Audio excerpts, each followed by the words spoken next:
ಸಂಘದ ಎಲ್ಲ ಪದಾಧಿಕಾರಿಗಳಿಗೆ ನನ್ನ ಧನ್ಯವಾದಗಳು. ಯಾಕಂದ್ರೆ ಈ ನಿಮ್ಮೊಡನೆ ಒಂದು ನಾನು ಬೇರೆ ಒಂದು ಫ್ಯಾಮಿಲಿ ಫಂಕ್ಷನ್ಸ್ ಎಲ್ಲ ಧಾರವಾಡಕ್ಕೆ ಬಂದಿದ್ದೆ. ಆದ ಸಂದರ್ಭದೊಳಗೆ ಈ ಭಾಷಣ ಮಾಲಿಕೆನೂ ಮಾಡೋಣ ಅಂತಂದ್ರು.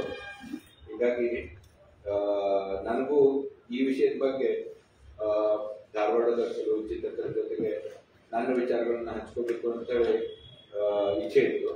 ಹಿಂದೆ ಕರ್ನಾಟಕ ಯೂನಿವರ್ಸಿಟಿ ಒಳಗೆ ಇತ್ತಲ್ಲ ಹೈಯರ್ ಎಜುಕೇಶನ್ ಸೊಸೈಟಿ ಒಳಗೆ ಅಲ್ಲಿ ಸುಮಾರು 100 political science and economics assistant ಪ್ರೊಫೆಸರ್ಗಳ ಜೊತೆ 5 ವರ್ಷದಿಂದ ಇದ ಮಾಲಿಕೆಯನ್ನು ಕೊಟ್ಟಿದ್ದೆ, ವಾಚನ ಮಾಲಿಕೆಯನ್ನ.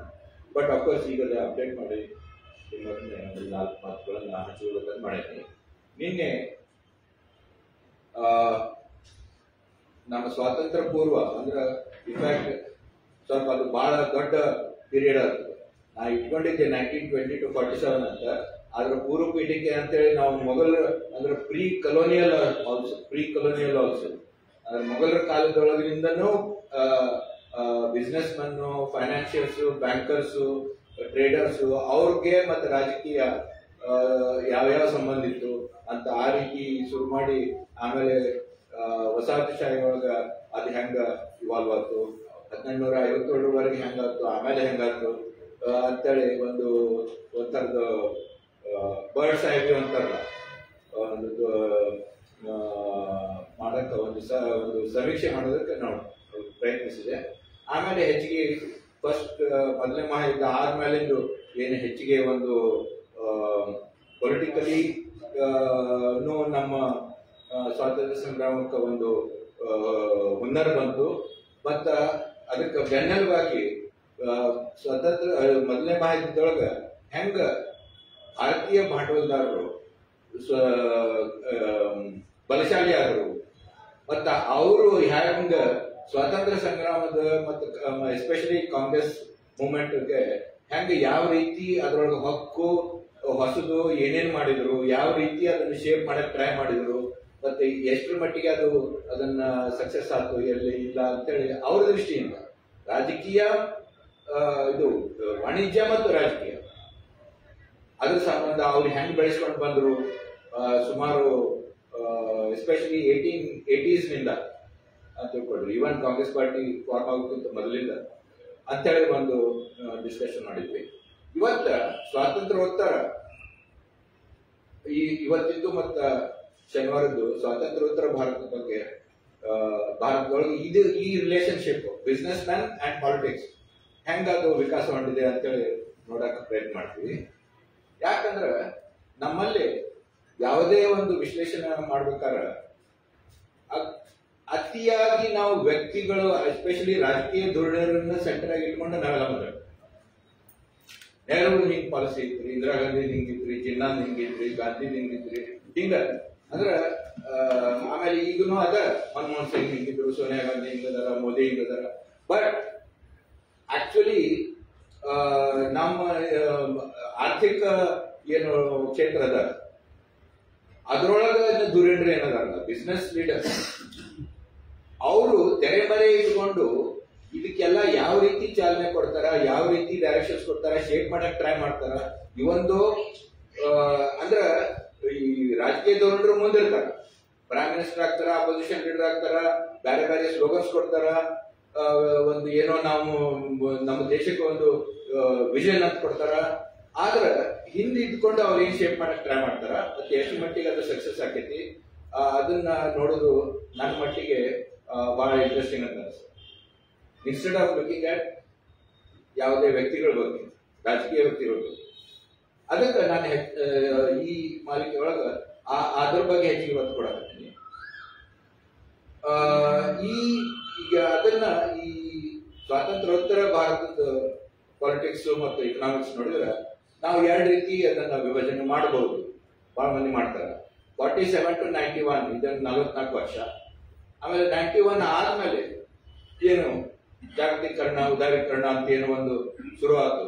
ಅವಾಗಿನಿಂದ ಈಗಿನವರೆಗೆ ಇವು 2 ಕಾಲಘಟ್ಟಗಳೊಳಗೆ ಸ್ವಲ್ಪ ಡಿಫ್ರೆನ್ಸಸ್ ಅದಾವ. ಸ್ವಲ್ಪ ಸಾಮಾನ್ಯ ಗುಣಗಳು ಅದ, ಅದಕ್ಕೆ ಅವತ್ತು ನೋಡೋಣ ಅಂತ ಈಗ ಡಿವೈಡ್ ಮಾಡ್ಕೊಂಡೇನಿ ಅಂದ್ರೆ ಫಾರ್ ಅನಾಲಿಟಿಕಲ್ ಪರ್ಪಸಸ್. ಓಕೆ, ಅದಕ್ಕೆ ಮೊದಲ ಮತ್ತೆ ನಾವು 40ರ ದಶಕದಿಂದ ಶುರು ಮಾಡ್ಬೇಕಾಗ್ತೈತಿ. ಯಾಕಂದ್ರೆ ಇದ್ರ ಪೀಠಿಕೆ 47ರ ಮುಂದಿಂದ ಹೋಗೋ ಪೀಠಿಕೆ 40ರ ದಶಕದಲ್ಲಿ 44, 45 ಸುಮಾರನ ಅದೆಲ್ಲ ಶುರುವಾಗಿತ್ತು. ಇನ್ಫ್ಯಾಕ್ಟ್ ಅದಕ್ಕಿಂತ ಸ್ವಲ್ಪ ಮೊದಲು ಶುರುವಾಗಿತ್ತು. ಅದನ್ನ ನೋಡಕ್ಕೆ ಪ್ರಯತ್ನ. ಸೊ ಫಸ್ಟ್ ಈಗ ಒಂದು ಬಹಳ ಉತ್ತಮ ಅಂದ್ರೆ ಬಹಳ ಮಹತ್ವದ ಒಂದು ಡಾಕ್ಯುಮೆಂಟ್ 1944-45 ಸುಮಾರು 8 ದೊಡ್ಡ ಉದ್ಯೋಗಪತಿಗಳು a plan for economic development of India ಸಣ್ಣ ಬುಕ್ಲೆಟ್ ಪಾರ್ಟ್ 1 ಪಾರ್ಟ್ 2 ಪಬ್ಲಿಷ್ ಮಾಡಿದ್ರು. ಅದು ಎಷ್ಟೋ 8 ಅಣೆನೋ ₹1 ಏನೋ ಅದು ಪಬ್ಲಿಕ್ಲಿ ಮಾರಾಟ ಆಗ್ತದೆ. ಅದರದ ಆಥರ್ಸ್ ಅಂದ್ರೆ JRD Tata, GD Birla, Lala Shriram, DCM group Delhi ಅವರು, ಕಸ್ತೂರ್ಬಾಯಿ ಲಾಲ್ಬಾಯಿ ರೆಪ್ರೆಸೆಂಟಿಂಗ್ ಅಹಮದಾಬಾದ್ ಗ್ರೂಪ್, ಮತ್ತ ಇನ್ನು ಕೆಲವರು ಇನ್ನು 4 ಪುರುಷೋತ್ತಮ್ ದಾಸ್, ಠಾಕೂರ್ ದಾಸ್ ಅಂತಿದ್ರು, ಎಡಿ ಶ್ರಾಫ್ ಅಂತಿದ್ರು, ಅರ್ಧಶಿದ್ದಲ್ಲ ಅಂತ ಈ 8 ಮಂದಿ ಏನು ಒಂದು ಹೊಳವು ಕೊಟ್ಟರು, ರೂಪರೇಷೆ ಕೊಟ್ಟರು. ಅದಕ್ಕೆ ಆಮೇಲೆ ಜನರು ಕಾಮನ್ ಆಗಿ ಟಾಟಾ ಬಿರ್ಲಾ ಪ್ಲಾನ್ ಅಂದ್ಬಿಟ್ಟು ಅದರ title actually plan for India's economic development ಅಂತ. ಅದರದ್ದು ಈ ವರ್ಷ ಆಕ್ಚುಲಿ 80ನೇ ವಾರ್ಷಿಕ. ಈಗ ಅದು 75ನೇ ವರ್ಷ ಅಮೃತ ಮಹೋತ್ಸವ ಆದಾಗ 2 ಪುಸ್ತಕ ಹೊರಬಂದು. ಯಾಕಂದ್ರೆ 75 ವರ್ಷ ಆಲ್ಮೋಸ್ಟ್ ಮಂದಿ ಮರೆತು ಬಿಟ್ಟಿದ್ರು ಅದ್ರ ಬಗ್ಗೆ ಅಂತ ತಿಳ್ಕೊಂಡು. ಅದಕ್ಕೆ 2019 ಇದೊಂದು ಬುಕ್ ಬಂತು. ಅವರು ಬಹಳ ಒಳ್ಳೆ ಹಿಸ್ಟೋರಿಯನ್ ಮೇಧಾ ಕೊಡಾಯಿಸಿಯಾ ಅಂತ ಹೇಳಿ ಸಿಂಗಾಪುರ್ ಯೂನಿವರ್ಸಿಟಿ ಅದರ. Actually she is a PhD from JNU. ಅವರು tryst with prosperity, Indian business and the Bombay plan of 1944 ಅಂತ ಅವರು ಒಂದು ಬುಕ್ ತಂದ್ರು. ಆಮೇಲೆ ಇಬ್ರು ಎಕಾನಮಿಸ್ಟ್ ಡಾಕ್ಟರ್ ಸಂಜಯ್ ಬಾರು ಮತ್ತು ಡಾಕ್ಟರ್ ಮೇಘನಾಥ್ ದೇಸಾಯಿ ಅವರು ಲಂಡನ್ ಒಳಗೆ ಅವ್ರಿಗೆ ಲಾರ್ಡ್ ಅಂತ ಹೇಳಿ ಲೇಬರ್ ಪಾರ್ಟಿ ಅವರು ಅವ್ರನ್ನ ಹೌಸ್ ಆಫ್ ಲಾರ್ಡ್ಸ್ ಮೆಂಬರ್ನು ಮಾಡಿದ್ರು. ಅವರು London school of economics director ಆಗಿದ್ರು. ಅವರಿಬ್ರು ಎಡಿಟ್ ಮಾಡಿದ್ದು ಸುಮಾರು 15-20 ಎಕಾನಮಿಸ್ಟ್ ಬರೆದ ಲೇಖನಗಳು ಬಾಂಬೆ ಪ್ಲಾನ್ ಬಗ್ಗೆ. ಅದು ಅದ ವರ್ಷನೇ ಇದು ಪಬ್ಲಿಷ್ ಆಗುತ್ತೆ. ಮತ್ತೆ ಅಷ್ಟೇ ಅಲ್ಲ, ಈ ಬುಕ್ಕಿನ ಅಪೆಂಡಿಕ್ಸ್ ಒಳಗ ಅನುಬಂಧಿಕೆ ಒಳಗ ಇವರು ಬಾಂಬೆ ಪ್ಲಾನ್ ಟೆಕ್ಸ್ಟ್ ಪ್ರಿಂಟ್ ಮಾಡ್ಯಾರ. ಓಕೆ, ಅದಷ್ಟೇ ಅಲ್ಲದೆ ಇದು ಆಕ್ಚುಲಿ ಇದ್ರದ್ದು ಏನು ಒಂದು ಸಾಫ್ಟ್ ಕಾಪಿ ಇಂಟರ್ನೆಟ್ ನಾಗ ಎಲ್ಲಾದ್ರೂ ನಿಮ್ಗೆ ಸಿಗ್ತದ. ಬಾಂಬೆ ಪ್ಲಾನ್ ಅಂತ ಹಾಕಿದ್ರು ಸಿಗ್ತದ, ಅಥವಾ ಟಾಟಾ ಬಿರ್ಲಾ ಪ್ಲಾನ್ ಅಂತ ಹಾಕಿದ್ರು ಸಿಗ್ತದ. ಇಟ್ಸ್ ಸ್ಮಾಲ್ ಡಾಕ್ಯುಮೆಂಟ್, ಅದನ್ನ ನೀವು ಡೌನ್ಲೋಡ್ ಮಾಡಿ ನೋಡ್ಕೋಬಹುದು. ಅದರಿಂದನ ಇವತ್ತಿಂದು ಸ್ವಲ್ಪ ಡಿಸ್ಕಷನ್ ಶುರು ಮಾಡ್ಬೇಕಂತ ಮಾಡಿಲ್ಲ. ಯಾಕಂದ್ರೆ ಅದ್ರದ್ದು ಪ್ರಭಾವ ಎಷ್ಟು ಬಿತ್ತು ಅನ್ನೋದನ್ನ ನಾವು ಮುಂದೆ ನೋಡಕ್ ಬರ್ತದೆ. ನಮ್ಮ ದೇಶದ ಆರ್ಥಿಕತೆ ಬಗ್ಗೆ ಅಪ್ ಟು 91 ಎಷ್ಟು ಬಿತ್ತು, ಇನ್ಫ್ಯಾಕ್ಟ್ ಇವನ್ ಆಫ್ಟರ್ 91 ಅದನ್ನು ನೋಡೋಣ. ಸೊ ಜಸ್ಟ್ ನಿನ್ನೆ ಇದನ್ನ ರಿಕ್ಯಾಪ್ ಮಾಡ್ಬೇಕಂದ್ರ, ಈಗ ಆಗ್ಲೇ ಎಸ್ಪೆಷಲಿ ನಾ ಈಗ ಹೇಳಿದಂಗ ಸುಮಾರು ಮೊದಲನೇ ಜಾಗತಿಕ ಯುದ್ಧದೊಳಗ ಇಂಡಿಯನ್ ಕ್ಯಾಪಿಟಲಿಸಮ್ ಹೆಚ್ಚಿಗೆ ಎಂಟರ್ಪ್ರಿನರ್ಸ್ ಹೆಚ್ಚಿಗೆ ಸ್ಟ್ರಾಂಗ್ ಆದ್ರು. ಅದಕ್ಕಿಂತ ಮೊದಲೇ ಹೆಚ್ಚಾಗಿ ಎಲ್ಲ ಬಿಸ್ನೆಸಸ್ ಕೆಲವು ಇಂಡಿಯನ್ ಬಿಸ್ನೆಸ್ ಮನ್ ಇದ್ರು. ದ್ವಾರಕಾನಾಥ್ ಟ್ಯಾಗೋರ್ ನಂತರ 1834-40 ಕಂಪನಿಗಳು ಶುರು ಮಾಡಿದ್ರು. ಮತ್ತ ಇನ್ನೂ ಕೆಲವರು ಟ್ರೈ ಮಾಡಿದ್ರು. ಆಮೇಲೆ ಇನ್ಫ್ಯಾಕ್ಟ್ ಜಮ್ಶೆಡ್ಜಿ ಟಾಟಾ ಅವರು ಮಿಲ್ ಶುರು ಮಾಡಿದ್ದು 1868-1876 ನಿನ್ನೆಲ್ಲ ನೋಡಿದ್ರು ಅದನ್ನ. ಸೊ ಆದ್ರೆ ಮುಖ್ಯ ಈ ಚಾಲನೆ ಬಂದದ್ದು ಒಂದು ಫೆನಾಮಿನನ್ ಆಗಿ ಒಂದು ಚಾಲನೆ ಬಂದದ್ದು ಅಂದ್ರೆ ಮೊದಲೇ ಮಹಾಯುದ್ಧ. ಅವಾಗಿನ ಏನು ವಾರ್ ಕಾಂಟ್ರಾಕ್ಟ್ಸ್ ಅಂತ ಕೊಟ್ಟರು, ಅದು ಟೆಕ್ಸ್ಟೈಲ್ ಗಾಗ್ಲಿ ಜೂಟ್ ಮಿಲ್ಸ್ ಗಾಗ್ಲಿ ಕಾಂಟ್ರಾಕ್ಟ್ಸ್ ಕೊಟ್ಟರು ಸೊ ಬ್ರಿಟಿಷ್ ಸರ್ಕಾರ. ಅದರಿಂದ ಹೆಚ್ಚಿಗೆ ಅವ್ರಿಗೆ ಅವ್ರದ್ದು ಸೇಲ್ಸ್ ಆಯ್ತು, ಲಾಭನೂ ಆಯ್ತು. ಹೀಗಾಗಿ ನಮ್ಮ ಇಂಡಿಯನ್ ಕ್ಯಾಪಿಟಲಿಸ್ಟ್ ಸ್ವಲ್ಪ ಸ್ಟ್ರಾಂಗ್ ಆದ್ಮೇಲೆ ನಮ್ಮ ದೇಶದ್ದು ನಮಗ್ ಬೆಳೆಯಾಕ ಇವರು ಆಸ್ಪದ ಕೊಡವಾದ್ರು ಅಂತೇಳಿ ಅವ್ರ ಘರ್ಷಣೆನೂ ಶುರು ಆಗ. ಅವ್ರ ಛತ್ರಛಾಯದೊಳಗೆ ಇದ್ದು ಬೆಳೆದ್ರು. ಆದ್ರೆ ಇನ್ನೂ ನಾವು ಅಂದ್ರೆ ಅವ್ರಿಗೆ you can say they had a civilisational memory. ಯಾಕಂದ್ರೆ ಮೊಘಲ್ ಕಾಲದೊಳಗನ ನಾವು ನೋಡಿದ್ವಿ ಸಂಕ್ಷಿಪ್ತವಾಗಿ, ಏಡನ್ ಜಾಂಜಿಬಾರ್ನಿಂದ ಹಿಡ್ಕೊಂಡು ಮಲಕ್ಕಾ ತನಕ ನೆಟ್ವರ್ಕ್ ಇತ್ತು, ಬ್ಯಾಂಕಿಂಗ್ ನೆಟ್ವರ್ಕ್ ಇತ್ತು, ಟ್ರೇಡ್ ಫೈನಾನ್ಸಿಂಗ್ ನೆಟ್ವರ್ಕ್ ಇತ್ತು, ಇಂಡಿಯನ್ ಬ್ಯಾಂಕರ್ಸ್ ಇತ್ತು.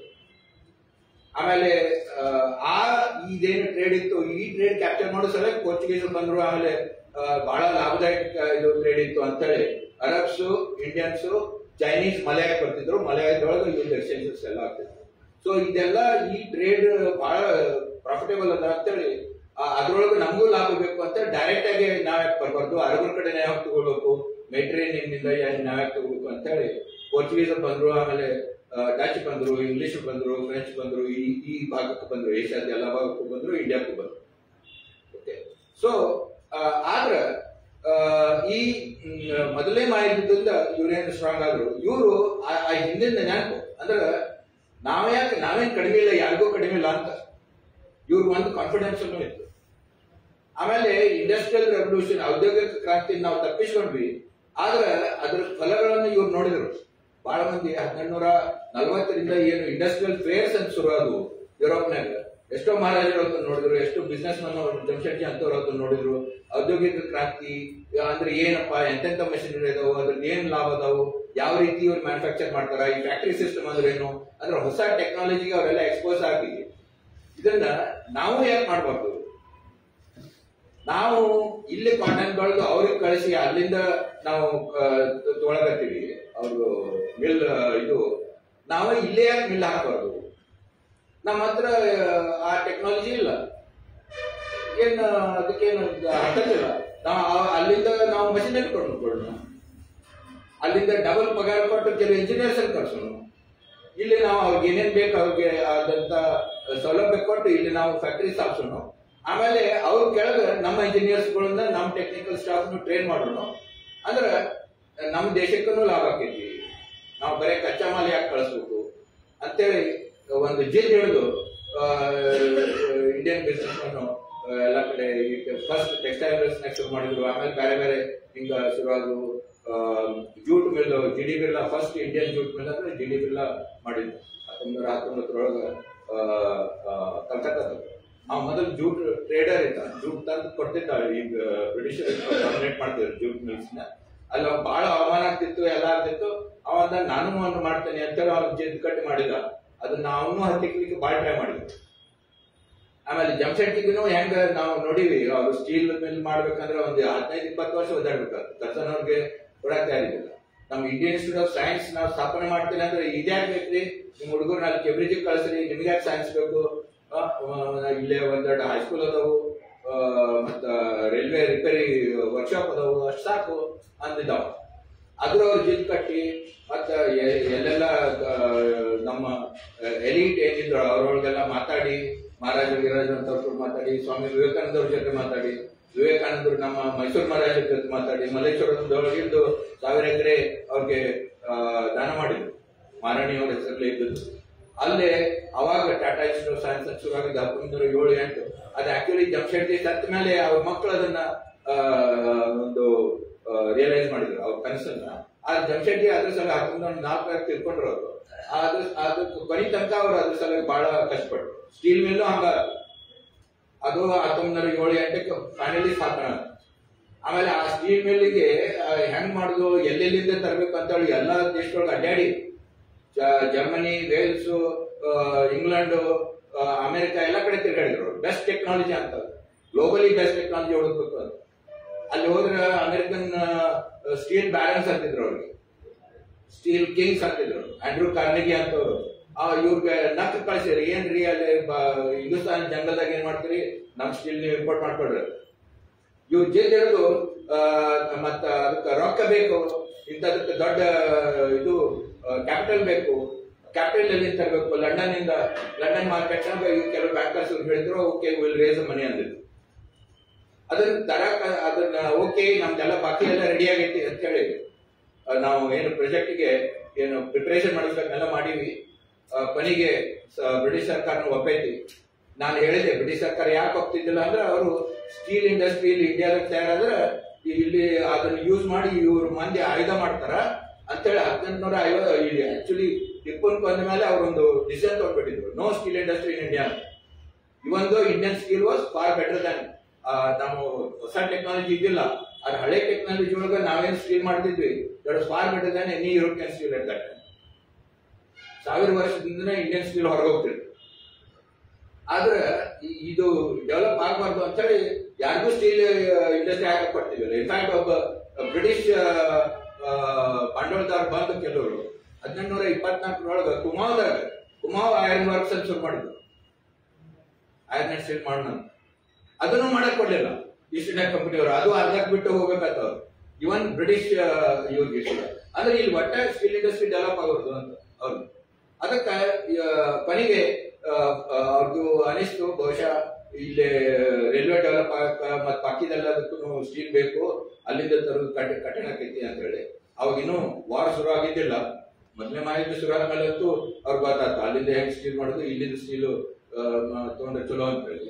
ಬಟ್ ಕೊನೆಗೆ ಪರ್ಮಿಷನ್ ಕೊಟ್ಟರು. ಆ ರೊಕ್ಕ ಮಾರ್ಕೆಟ್ ನಿಂದ ತರಬೇಕು ಅಂತೇಳಿ ಬ್ಯಾಂಕರ್ಸ್ ಭೇಟಿ ಆಗಕ್ಕ ಜಮ್ಶೆಡ್ಜಿ ಲಂಡನ್ ಹಡಗದಾಗ ಹೋದ್ರು. ಅಲ್ಲಿ ಹೋಗಿ ಮುಟ್ಟದ್ರೊಳಗ there was a crash in the market crash ಆಗಿದ್ರಿಂದ ಅಲ್ಲಿ ಬ್ಯಾಂಕರ್ಸ್ ಅಂದ್ರು, ಏನ್ರಿ ಇಲ್ಲಿ ಯುರೋಪಿಯನ್ ಬಿಸ್ನೆಸ್ ಗಳಿಗೆ ರೊಕ್ಕ ಇಲ್ಲ, ಮಾರ್ಕೆಟ್ ಕ್ರಾಶ್ ಆಗೈತಿ, ನಿಮ್ಮ ಜಂಗಲ್ನಾಗಿಂದ ಸ್ಟೀಲ್ ಮಿಲ್ಗೆ ಯಾರು ರೊಕ್ಕ ಕೊಡ್ತಾರೆ ಈಗ ಅಂತ. So Jamshedji actually felt very depressed and he came back. ಇಲ್ಲಿ ಬಂದ ಮೇಲೆ ಅವ್ರ ಗೆಳೆಯರು ಎಲ್ಲರೂ ಹೇಳಿದ್ರು, ನಮ್ದು ಇಲ್ಲಿ ಇಂಡಿಯಾದೊಳಗಿಂದ ಮಂದಿ ಕಡೆಯಿಂದ ರೊಕ್ಕ ಕೊಡ್ಸೋಣ್ರಿ, ನಮ್ಮಲ್ಲಿ ಏನ್ ರೊಕ್ಕ ಕಡಿಮೆ ಇಲ್ಲ ಅನ್ಕೊಳ್ಳಿ. ಓಕೆ ಅಂತ ಅವ್ರು ಪ್ರಾಸ್ಪೆಕ್ಟಸ್ ತೆಗೆದ್ರ within 3 days entire capital of Tata Steel was subscribed by the Indian elite. ರಾಜರು, ಮಹಾರಾಜರು, ಶ್ರೀಮಂತರು, ವ್ಯಾಪಾರಸ್ಥರು, ಬ್ಯಾಂಕರ್ಸ್, ಮನಿ ಲ್ಯಾಂಡರ್ಸ್ ಎಲ್ಲರೂ ರೊಕ್ಕ ಹಾಕಿದ್ರು. 3 ದಿವಸದೊಳಗೆ ಇಡೀ ಟಾಟಾ ಸ್ಟೀಲ್ ಇಕ್ವಿಟಿ ಎಲ್ಲ ರೇಸ್ ಇಟ್. ಆದ್ಮೇಲೆ ಅವ್ರಿಗೂ ಬಹಳ ಒಂದು ಉತ್ಸಾಹ ಬಂತು. ಆದ್ರೆ ಅದನ್ನ ನನಸಾಗೋದು ಅವ್ರಿಗೆ ಕಾಣಕ್ ಆಗಲಿಲ್ಲ. 1904 ತಿಳ್ಕೊಂಡು ಅವ್ರ 2 ಮಕ್ಕಳು ರತನ್ ಟಾಟಾ, ದೊರಬ್ ಟಾಟಾ. ಈ ರತನ್ ಟಾಟಾ ಅಲ್ಲ, ಯುವರಾಜ್ ಅನ್ಬೋದು. ಆ ರತನ್ ಟಾಟಾ ಮತ್ತು ದೊರಬ್ ಟಾಟಾ ಅದನ್ನ ಇದು ಮಾಡಿದ್ರು. ಈ ರೀತಿ ಒಂದು ಜಿದ್ ಹಿಡಿದು ನಮ್ಮ ದೇಶಕ್ಕೂ ಮಾಡಬೇಕು ಅಂತೇಳಿ ಮಾಡೋರೊಳಗ ಟಾಟಾಸ್ ಗ್ರೂಪ್ ಆಗಲಿ, ಇವರು ನಮ್ಮ ಅಹಮದಾಬಾದ್ ಕೆಲವು ಮಿಲ್ ಓನರ್ಸ್ ಆಗ್ಲಿ, ಸಾರಾಭಾಯಿ, ಲಾಲ್ಭಾಯಿ ಅಂತವ್ರಾಗ್ಲಿ, ನಮ್ಮ ಬಜಾಜ್ ಫ್ಯಾಕ್ಟ್ರಿ ಆಗ್ಲಿ, ಅವರೆಲ್ಲ ಶುಗರ್ ಕೆಮಿಕಲ್ಸ್ ಇದ್ರಾಗ ಶುರು ಮಾಡಿದ್ರು. ಅಲ್ಲಿ ಸಿಂಗಾನಿಯಾ ಕಾನ್ಪುರದಿಂದ ಶುರು ಮಾಡಿದ್ರು. ಕಲ್ಕತ್ತಾದೊಳಗೆ HD ಬಿರ್ಲಾ ಶುರು ಮಾಡಿದ್ರು. ಆಮೇಲೆ ಗ್ವಾಲಿಯರ್ ಮಹಾರಾಜ ಅವ್ರನ್ನ ಕರೆದು ಗ್ವಾಲಿಯರ್ದಾಗ ನೀವು ಒಂದು ಕಾಟನ್ ಇದನ್ನ ಹಾಕ್ರಿ ಅಂತಂದ್ರೆ ಅವ್ರು ಜಿಯಾಜಿರಾವ್ ಕಾಟನ್ ಟೆಕ್ಸ್ಟೈಲ್ ಮಿಲ್ ಅಂತ JCT ಮಿಲ್ ಅಂತ ಫಸ್ಟ್ ಗ್ವಾಲಿಯರ್ದಾಗ ಶುರು ಮಾಡಿದ್ರು. ಇದೆಲ್ಲ ಶುರು ಆಗಿತ್ತು. ಸೊ ಇದೆಲ್ಲ ಆಗಿದ್ದು ಸುಮಾರು 20ನೇ ಶತಮಾನದ ಶುರುವಾತಿಗೆ ಅಂತ ತಿಳ್ಕೊಳ್ರಿ. ಆಮೇಲೆ ಮೊದಲನೇ ಮಹಾಯುದ್ಧದಿಂದ ಅವ್ರಿಗೊಂದು ಚಾಲನೆ ಸಿಕ್ತು.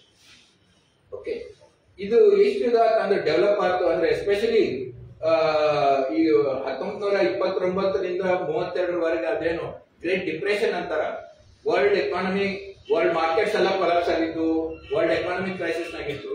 ಅವಾಗ ಇಂಡಿಯಾದ ಏನು ಯಾರು ಬಂಡವಾಳಶಾಹಿಗಳಿದ್ರಲ್ಲ ಅವ್ರ ಮೇಲೆ ಅದ್ರ ಪರಿಣಾಮ ಹೆಚ್ಚಿಗೆ ಬೀಳಲಿಲ್ಲ. ಯಾಕಂದ್ರೆ ಇವರು ಆ ಮಾರ್ಕೆಟ್ ನಾಗ ರೊಕ್ಕ ಹಾಕಿದ್ದಲ್ಲ, ಅಂಡ್ ದೇವರ್ ಕ್ಯಾಶ್ ರಿಚ್, ಅವ್ರ ಹತ್ರ ಕ್ಯಾಶ್ ಇತ್ತು, ಸ್ಟಾಕ್ ನಾಗ ಹಾಕಿದ್ದಿಲ್ಲ ಅವರು. ಅದಕ್ಕೆ ಆಕ್ಚುಲಿ 1920s ನಾಗ ಇವ್ರ ಹತ್ರ ಸಾಕಷ್ಟು ಕ್ಯಾಶ್ ಇತ್ತು. ಹೀಗಾಗಿ ಇವ್ರ ಪ್ರಗತಿ ಇನ್ನೂ ಹೆಚ್ಚಿಗೆ ಆಗುತ್ತೆ. ಬಾಕಿ ಎಲ್ಲಾ ದೇಶದೊಳಗ ಎಕ್ಸೆಪ್ಟ್ ಸೋವಿಯತ್ ಯೂನಿಯನ್ ಎಲ್ಲಾ ದೇಶದೊಳಗೂ ಒಂದು ಕ್ರೈಸಿಸ್ ಇತ್ತು ಅವಾಗ 20s ನಾಗ, ಇವನ್ ಅರ್ಲಿ 30s ನಾಗ. But Indian capitalist var growing at good rate. ಆಮೇಲೆ ಅಷ್ಟೇ ಅಲ್ಲ, ಬೇರೆ ಬೇರೆ ಡೈವರ್ಸಿಫೈ ಮಾಡ್ಕೊತ ಹೋದ್ರು.